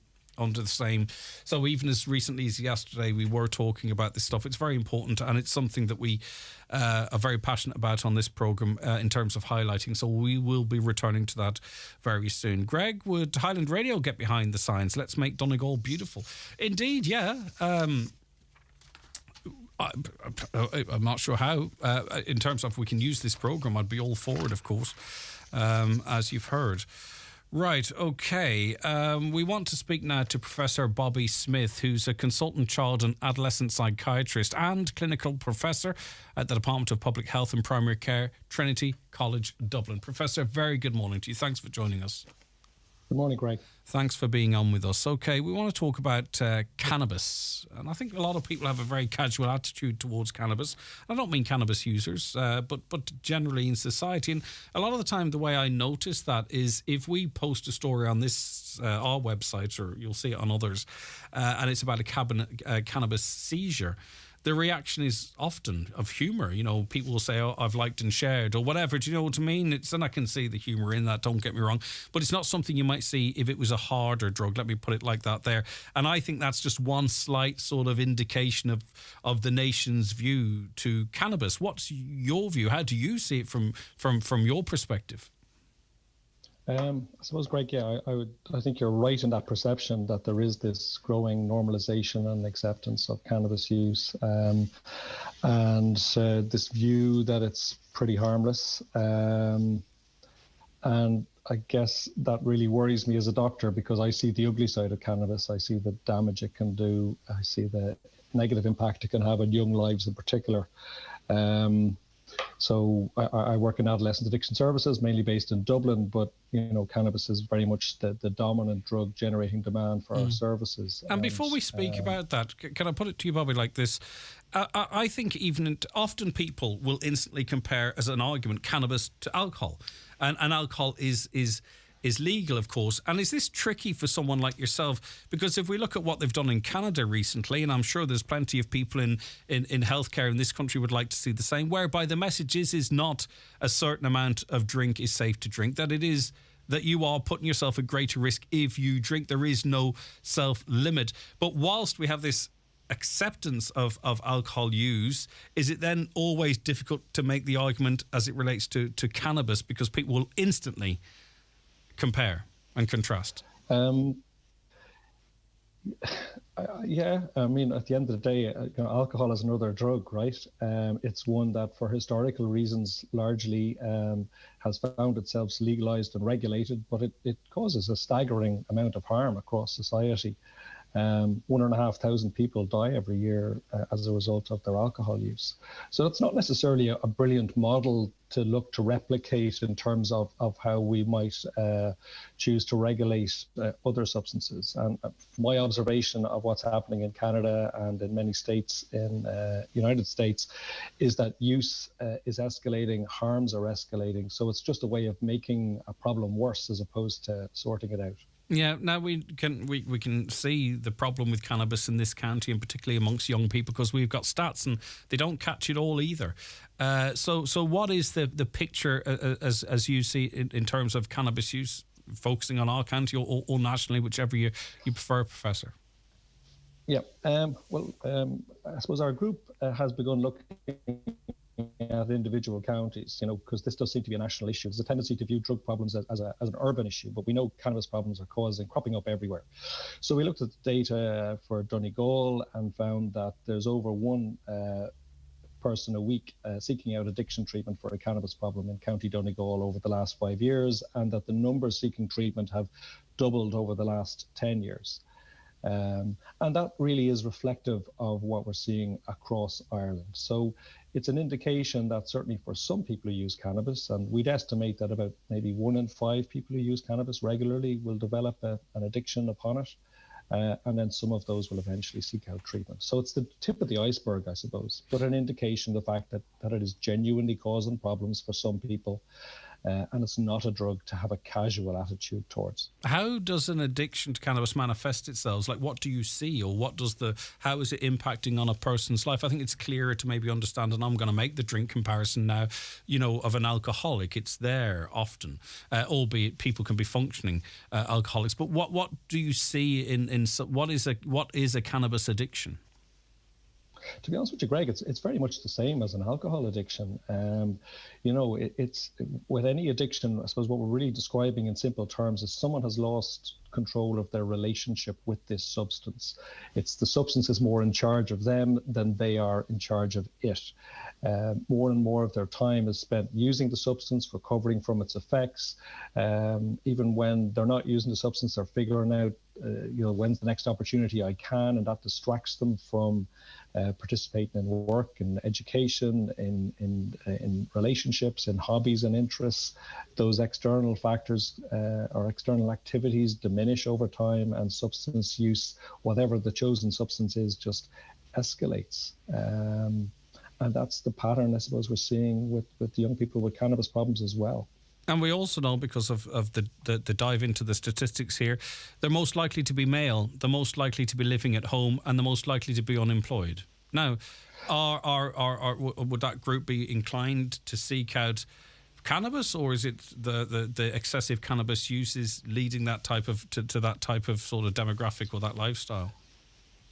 It's possibly a little bit of both. We know that males are a little bit more likely to use cannabis, and then among people who use cannabis, it's the males more than the females who are more likely to run into problems with it. We know that people who smoke a lot of cannabis, as with anyone who's sort of maybe moving towards any addiction issue, it's harder to maintain your place in education or in the workforce, and people are more likely to fall out of it as that sort of substance use escalates and grows. So what are the harms, the risk factors in cannabis use? Because I think, you and your colleagues want to use opportunities like this to get that message out, because it does have a rosy reputation, I think, amongst the public. Yeah, unfortunately, yeah. The group I worry, or the group that we worry most about as doctors, I suppose, are teenagers and young adults. That the human brain continues to sort of develop up until really the early mid-20s, and the brain's natural cannabinoid system seems to play part of a role in directing and organizing that brain remodeling process. And the concern is that external cannabis use sort of can derail or hijack that process. And there is evidence now from brain scan research that people who use a lot of cannabis, their brains end up different. And as a psychiatrist, I suppose one of the big worries is that can then manifest itself in terms of mental health problems, in terms of loss of IQ or some cognitive issues. And probably the massive concern that we have as psychiatrists. It doesn't happen terribly often, but when it happens, it's particularly tragic, is where people develop sort of psychotic illnesses, which is the most severe form of mental health problem. Yeah, and as I said earlier on, this is all not necessarily reflected in these figures either. A lot of problems that might be out there, we probably aren't connecting to cannabis use, so maybe we don't have the full... We've got a good picture, but we don't have the full picture. Yeah, and that's the problem with any sort of data source. It gives you one particular perspective. But certainly there's certainly been a lack of conversation, we would feel, about the harms and downsides of cannabis. We know it's not the worst drug in the world, but, you know, and we'd encourage people to avoid using it, particularly young people. But where people do choose to use it, it needs to be treated with respect. You wouldn't sort of start drinking alcohol from first thing in the morning and drink away till nighttime and do that 7 days a week and expect to get away with it. Unfortunately, some young people do smoke cannabis that way, and they seem then surprised at the fact that they end up dependent upon it. I've said it on this program on numerous occasions, so I'm not just waffling up of my head. I just think sometimes we need a bit of joined up thinking, in that, say, for instance, we introduce an awful lot of measures as it relates to alcohol misuse, a minimum unit pricing, for example, but there's a consequence to everything. And I was just concerned at that time, and I put it to a minister on this program, that inevitably, you know, if you make one drug more expensive or less attainable, people will go to alternatives, or are those that supply alternatives that will see an opening in the market. I would just love us, when we take a certain approach to one drug, that we also are aware that there could be consequences, so that we have sort of, you know, multi-pronged approaches to things. Yeah, I suppose as a society, we need to just review our relationship with just intoxication generally. As a culture, we have historically certainly tended to celebrate intoxication and view it as an essential part of a weekend, albeit for most of us, we confine it to alcohol. And given the growing menu of substances that are out there, you know, that there has been an increase in cocaine use and cocaine addiction as well. That some young people are choosing to take advantage of that growing menu of intoxicating substances. I suppose we just want people to be more aware of the hazards linked to those substances. And while people seem generally clued into the risk that with cocaine, there's I think a lack of understanding, a lack of respect for the harms that cannabis can cause. Yeah, and one of the challenges and one of the things you have to counteract, and I'm not saying they're doing it intentionally, but there's a few highly respected, high-profile people that promote cannabis use without any recognition that, you know, excessive use of anything can be really, really harmful, but that's put to the wayside. So really, if you're young and easily influenced, all you are seeing is this person that you might look up to saying, yes, let's legalize cannabis, it's perfectly safe, you know, it's better than booze. That's the only message you're hearing, and it's not really being countered, I don't think. Oh, you're doing it today, but you know what I mean. Yeah, certainly we're trying to counter it, but we're swimming against the tide of big money and influence, you know. There is a global movement to normalise and increase cannabis use. There's people with an awful lot of money who are driving that agenda, including sort of investment firms. The alcohol and tobacco industry have moved in to invest in the emerging cannabis industry in Canada. They're very keen to grow their market in Europe. Many celebrities, certainly in the States and Canada, have endorsed cannabis products and are using their celebrity to push and normalise this. And I suppose as a doctor who deals with addiction issues, I'm just worried that the more we normalise and accept a growing range of substances as integral to regular day-to-day living, the more addiction I'm going to end up seeing, the more young lives I'm going to end up seeing destroyed. And listen, it's only a couple of days ago we got a couple of messages from desperate parents whose children have easy access to drugs. You know, they can get them anywhere effectively in a rural area, as you quite rightly pointed out, and their personality has changed. You've gone from, you know, being this person, a lovely member of the family and what have you to start and taking drugs, not hard drugs necessarily either, to be a completely different person, a person that can disappear on a Thursday evening and not return to a Sunday evening, unrecognisable in that family space. That was two people that decided to text us. 3 to 4% of people will contact a radio station in their lifetime. It's not hard to see that this is just the tip of an iceberg out there. Yeah, and I think that's the case also with the addiction treatment data. We'd reckon that it is actually only one in every 20 people with a problem actually seeks treatment or accesses treatment. And that impact on families is a big part of the story as well. Particularly, again, we work with teenagers, so we view families as central to the treatment provision process. And one of the things we've been really struck by for young people addicted to cannabis is the anger and aggression that parents report and experience at home, because it's not something that we tend to associate with cannabis. I'm sure there's people listening who might be in their 40s or 50s who might have smoked a bit of cannabis back when they were in their 20s, and we tended to associate it more with a chill out calming effect, but that's absolutely not what what parents are describing in terms of their sons and daughters. Cannabis withdrawal seem to be associated with a huge amount of irritability, short-temperedness, and that can manifest itself in a lot of hostility and anger in the home.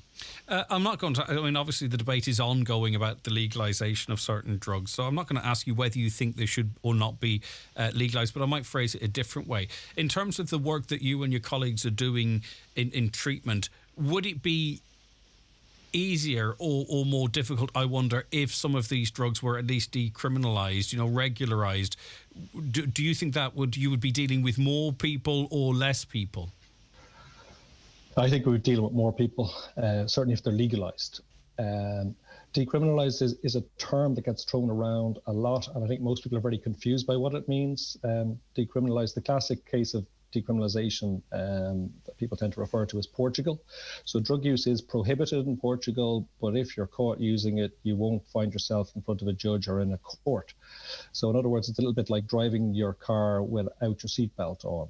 You're not allowed to do that in Ireland, but you won't get a criminal conviction. If you're caught, you will though pay a fine. And that's what decriminalisation means. We could look at moving in that direction, I think, in terms of drug use, and I mean all drugs.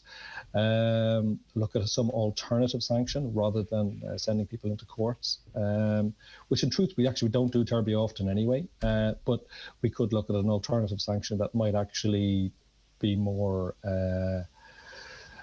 have less downstream impacts for those who find themselves getting a conviction, but actually it might be more widely used and could in theory be more effective deterrent. And finally, and I appreciate your time, Professor, you mentioned cocaine use, but our focus for the purpose of this interview was cannabis, but I might just widen it out slightly. Are we seeing, or do we have data as it relates to cocaine use? Is cocaine use now more common? As you say, it's not urban, it's right across the board. I know we get a lot of contacts in here to say that cocaine is very, very easily acceptable and a lot of people are using it. Do you believe that to be the case? Yeah, there's certainly, all the data indicates escalation in cocaine use really since the economic recovery. Cocaine seems to be really tightly linked to the amount of money in people's pockets. And people have more money, you tend to get more cocaine use. So in fact, actually in the last year, you might anticipate it could have gone downwards given the pressures we're all under at the moment. But yeah, the data up until 2021 was indicating that cocaine was trending upwards, both in terms of hospital-related presentations and addiction episodes, albeit still behind cannabis as a driver of demand for addiction treatment in places like Donegal in the younger adult age range. And very, very finally, if we knew everything we knew now about cigarettes, but they weren't legal, would you be debating on the radio whether or not they should be made legal or not? Of course you wouldn't, because we know the terrible impact it can have on people's health and what have you.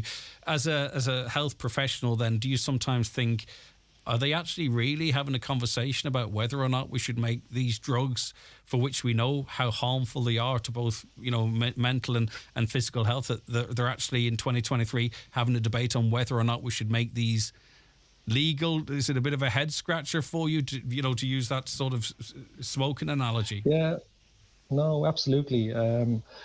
like our two legal drugs, smoking and alcohol, cause absolute devastation in terms of the health harms. And we are where we are with both of those substances. And I guess we've made a lot of progress actually with smoking and young people, although I do worry about the emergence of vaping in the last while, but that's a different conversation. But we've done well in terms of smoking. With alcohol, I think things are moving slowly actually in the right direction, but we can do a lot more. And with regard to drugs, we're in a different space in terms of policy, but I think we need to move back towards talking about prevention. We definitely need to do more in terms of treatment. But legalization for me is just going to make things worse. And you mentioned vaping. We've been contacted by parents that have to go into shops to get vapes for their children because they can't live with them otherwise because the addiction is so strong. But as you say, that's a conversation for another day. And I appreciate all your time. Professor Bobby Smith, take care of yourself. Thanks, Greg. All right, bye-bye.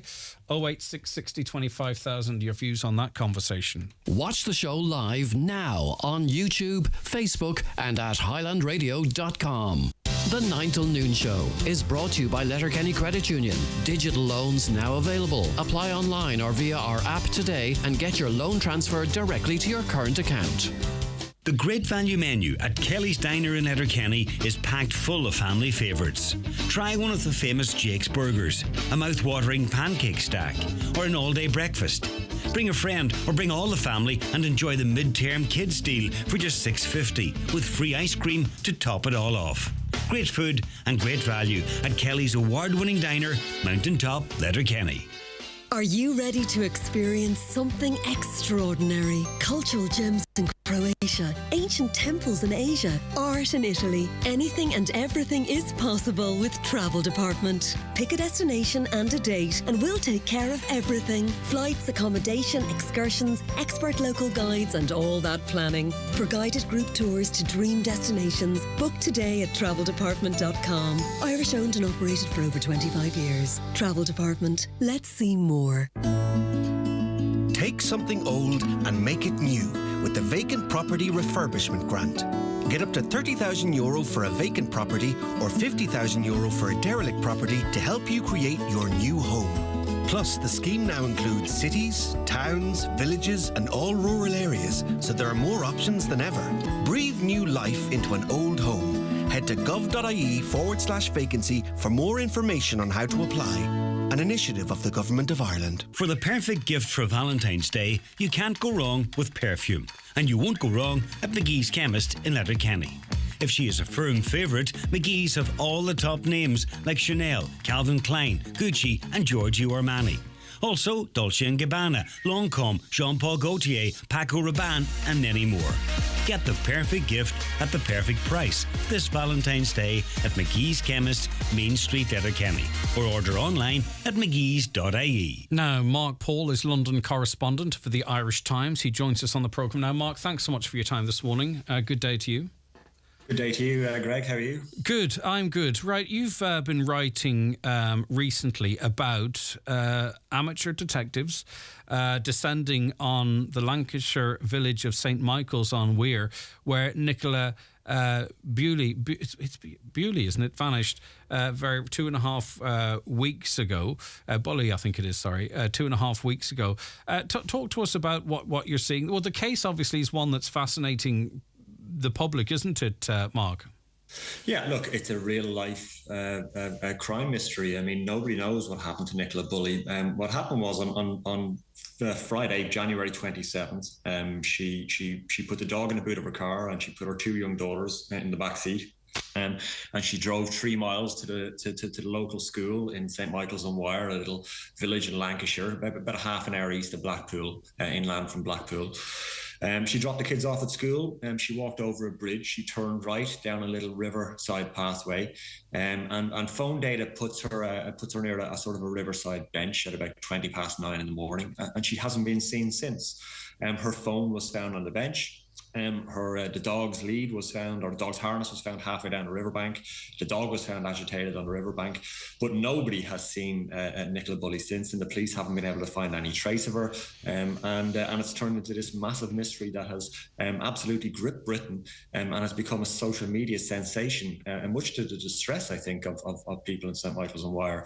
And it's also crossed over the Irish Sea. I mean, there's huge interest in the story in Ireland, and so, you know, real detectives are now seen to be sort of vying with amateur detectives and amateur sleuths who have descended upon St. Michael's on Wire to try and solve this case as if it's some sort of a real life Netflix drama. Yeah, and so I think you're referencing there Don't F With Cats and a few others. And I mean, what's their motivation? Obviously, there's a lot of clicks and likes and plays. So how does it manifest itself? Like, what's being seen on the ground, Mark, with the descendant, with these amateur sleuths landing? Well, I suppose, look, they fall into two categories. I guess in one category is less harmless. You have, I suppose you'd probably call them grief tourists. I was up there all weekend, and you had people, families, people with their kids all showing up and walking the route that Nicola Bulley walked, going down to the bench where her phone was found, still logged into a Teams call that phone was found. And I think a lot of people found the details of that relatable, and they see something in the news and they want to be part of it, they want to see it. The police hadn't cordoned the area off because they're not sure yet if a crime has been committed. They think she might have fallen into the river. The second category is TikTokers and video sleuths, people making content for social media, coming down and barging into police presentations, harassing locals, breaking into sheds, pulling open the doors of sheds, shining lights into, wondering if Nicola Bulley is being held there. And it's really caused, it's really the village of St. Michael's on Wire, which only has a population of about 400, seems that it feels under siege. So it has turned into this circus, a social media circus, a mainstream media circus too. I mean, look, I was there as a journalist, and there were other mainstream journalists there, and you know, I mean, some of the TikTokers might say, well, look, we're just doing the same as you, but at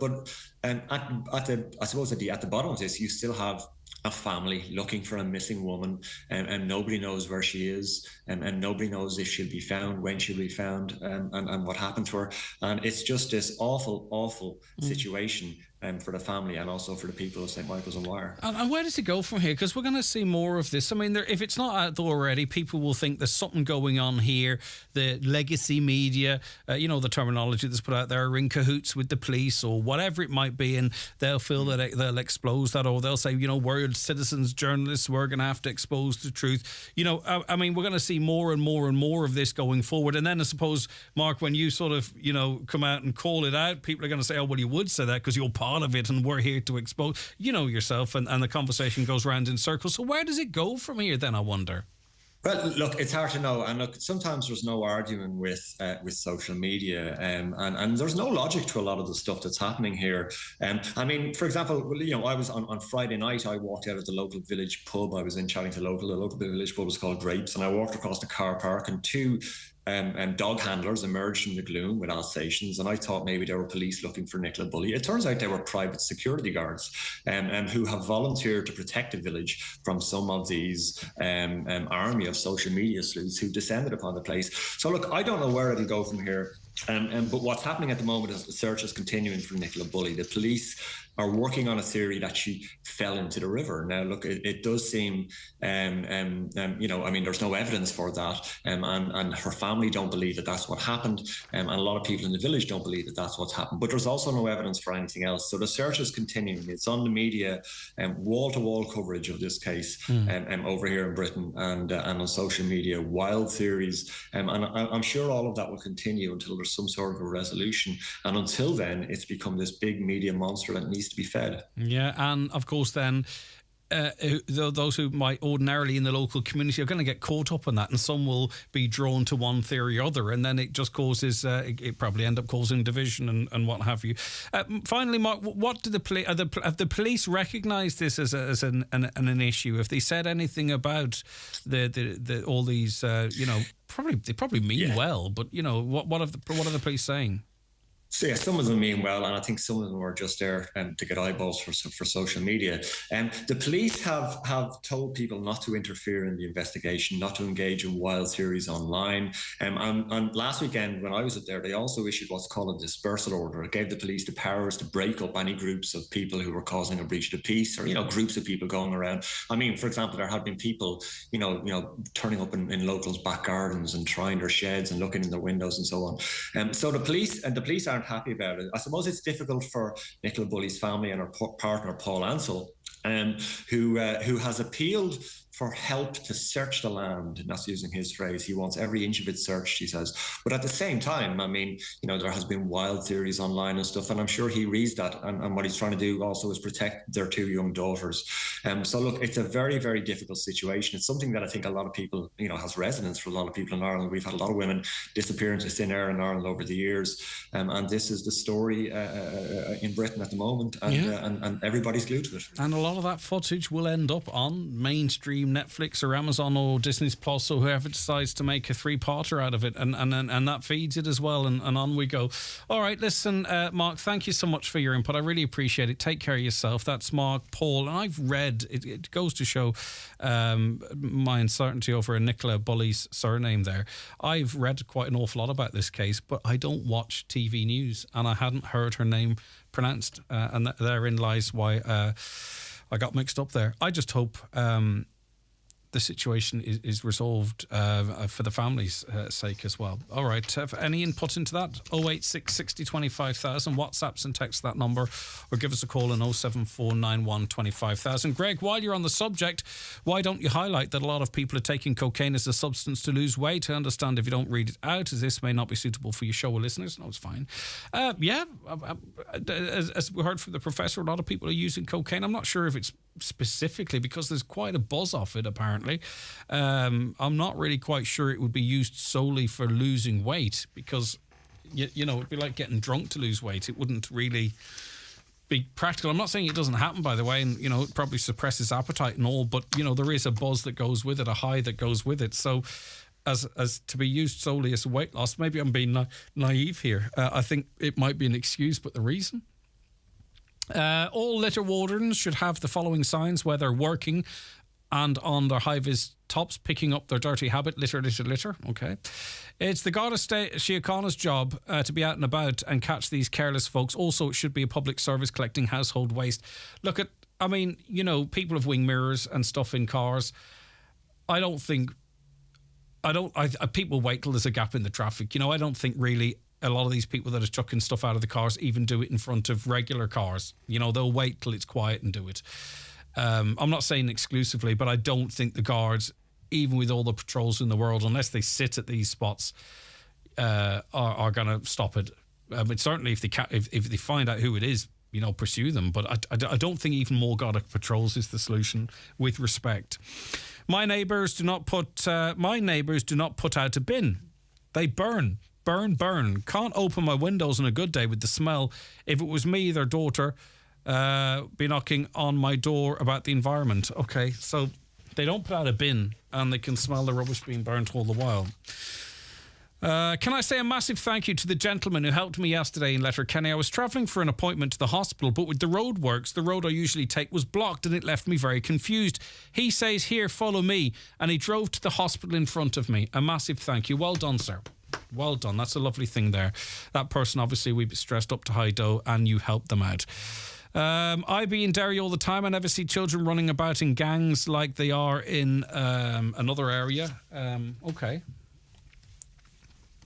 I will be back with more after these. The 9 till noon show with Letterkenny Credit Union. Now offering mortgages from 40,000 to 600,000 euro with no hidden fees or transaction charges. Letterkenny Credit Union, 9102127. Stop Highland Radio are going to Scotland from Monday the 1st of May to Thursday the 4th of May with the very best of music, and we would love for you to join us. Staying at the 4-star Crown Plaza Hotel in Glasgow, we are bringing with us some of the biggest country stars, including myself, David James, Declan Ernie and Robert Mazzell, to name a few. You will enjoy luxury travel to Glasgow, 3 nights dinner, bed and breakfast with music and entertainment each evening. Join us on the Highland Fling to Glasgow this May for only €575 €25 per person. To book, call Highland Radio today on 074 91 25,000. Early booking is advisable. Single supplement applies. You may think you know the Nissan Qashqai, but have you tried it with e-Power? The next evolution in hybrid driving, e-Power uses a petrol engine to charge the electric motor, which always drives the wheels, so you can enjoy all the benefits of electric driving without ever having to plug in. And it's exclusive to Nissan. Book a test drive in the new Nissan Qashqai with e-Power today. A unique electrifying experience, now unplugged. Nissan. Innovation that excites. At Shannon Airport, we know what makes a dream holiday.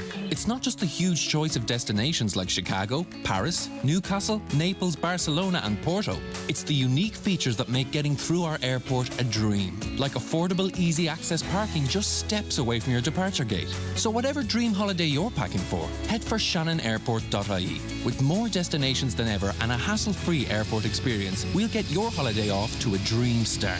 Shannon Airport. Making it easy. With 231 well underway, are you calling in for a look? Sure, call in for a cup of tea or a coffee and let our sales executives show you the options available in our new Nissan range. With an unbeatable range of vehicles, there's only one garage to visit for your next purchase, and that's iMotors. Visit us in Letterkenny or Malin, or visit imotors.ie. Highland Radio weather updates with Ireland West Airport. Fancy a European city break this summer? Discover the beautiful cities of Barcelona, Cologne and Milan with Ryanair. 6 flights a week for summer 2023. Ireland West Airport. Don't just take off, take it easy. Okie doke, I have to open the weather here, but I can recall that it is going to brighten up a little bit into the afternoon, becoming mostly dry. Some sunny spells will develop. Highest temperatures generally ranging 12 to 14 degrees in moderate breezes.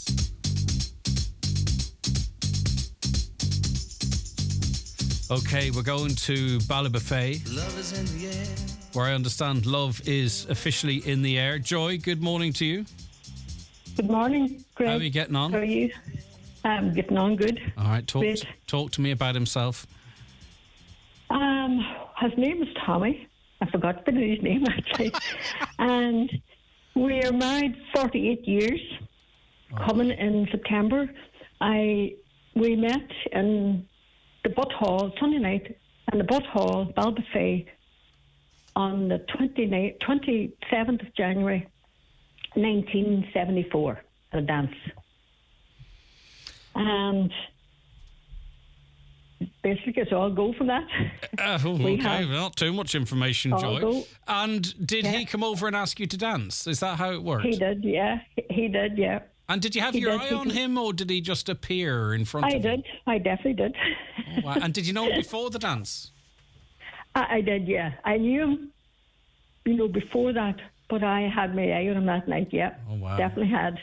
So he came over and he asked me to dance. That was it. That was the Sunday night, and then we met again then on a Tuesday night. We went to the cinema at that time, and as I say, it's all go since. And do you remember what song you danced to? Actually, I can't remember that. I cannot remember that one. I can't. And I can't even remember the band. 48 years, right? Does it feel like 48 years, or does it feel shorter, Joy? It doesn't feel like 48 years. It only feels like a couple of years ago, really. Isn't that lovely? Time just seems to go on, and yeah, we get on very good. He is very good to me. We go away at weekends there. We have a camper. We go in a camper there at the weekends to dog trials. Oh, wow. And at times we go in there for a meal, something to eat. So, really, we're always away somewhere, travelling about. So what is the secret, Joy? Is it spending time with each other, both doing something that you enjoy? Yeah, spending time together. Definitely spending time together. And do you think is he a romantic type? Is he going to land with flowers and chocolates, or does he express his adoration for you all year round, Joy, and he doesn't need February 14th? He expresses it, all year, definitely, all year round. For example, what do we see? If I always takes me down tea to bed every morning, never misses bring me down tea to bed before I would get up. Well, if you ever decide to move on, I'll have him tea in bed every No, you're not getting them. I couldn't do without him yet anyway. It's the little things like that, isn't it? It's not a big thing, but it's a lovely little thing, and it means you get to see each other with him with a cup of tea in his hand, and it's just a wee act of kindness, isn't it? Yeah, and we can talk. We can talk about anything. We always spend time together and always talk about things, and always do. Brilliant. Yeah. Well, Joy, it's been a joy listening to that story of love. And thank you. Enjoy the camper van's a lovely thing. And I'll tell you, to go away with someone in a camper van, you have to get on with them because, you do spend quite a bit of time in it. Because the space is small, so you have to get on with them. Exactly. You wouldn't want to be annoying you. And he doesn't have to travel as far with the tea in the morning either. He just turns around and is there. Yeah. Okay, well, listen, you're going with your other half to Bida's Corner Bar in Letterkenny for 2 pizzas and 2 glasses of house wine whenever you want to. And thanks so much, Joy, and it's lovely to hear such a lovely story. Thank you very much. Thank you. And thanks to our friends at Sentry Complex, and you can call Sentry Complex on 07491 219 76. Joy, what's his name, by the way, whilst you're on? Do you divulge? Tommy Long. Tommy, you are the most romantic man in Donegal today because Joy's on saying it, and I believe every word comes out of Joy's mouth. Joy, it has been a joy. Take care of yourself, and happy Valentine's Day to you and your hubby. Okay. Carol, how are you getting on? Hi, how are you? I'm doing good. I'm actually out shopping. Oh, wow. Listen, So don't just spend move too away much. while Don't I'm spend too much shopping on Valentine's Day. on how Yeah. romantic. Just a I few know. bits, or are you out to get something in particular? Just a few bits. Right, okay, so nothing in particular. You have a minute to tell me this story and win your prize, Carol. Go on. Okay. I rang your station because I want to give hope to all people out there, especially women in their 50s. I divorced when I was in my early 50s and decided to try online dating. Never had done it before. I was telling Caroline, your researcher, that while scrolling through this particular app with my mum, she was in bed, a woman in her 90s at the time, and she asked me, "What's that you're doing?" And I said, "Oh, Mommy, this is where you can pick men out of the internet." And she goes, "Oh, that one there looks nice." And I said, "Right, sure, we'll pick on him now then." And unfortunately, my mum has passed away recently, but she picked possibly the future love of my life. We're both in our 50s. It's a second time chance, obviously. And we had our first date on the day of the lockdown. And do I need to buy a hat, Carol? Is there a potential? You possibly need to buy a hat. So there is life after so 3 years later, yes. 3 years later, I've actually started to write a little blog on, I haven't started it yet though, but it's on online dating after you've had your first. Well, come on with us when you're ready to go, and we'll plug that with you. I love the fact that I'm sure your mum contributed so much to your life, but her fingerprints are on this as well, which I think is beautiful. It is. All right. Yes. Okay. And she said, "What do you do with that?" And I said, "I send this off on the next thing." So 3 years later, we're happily together and carving out a future, so it can happen. Enjoy the shopping, and we have a lovely bouquet of flowers for you, thanks to our friends at Alcone's Florist. Thank you so much. Take care, Carol. Oh, that is lovely. Thank you. You sound Bye. lovely. Bye. Sounds like he's got a real catch. Thank you. Take care of yourself. That's Carol there. We're going to be a minute late to the news. My apologies. Back with you tomorrow morning at 9. Stay tuned. John Bresson's coming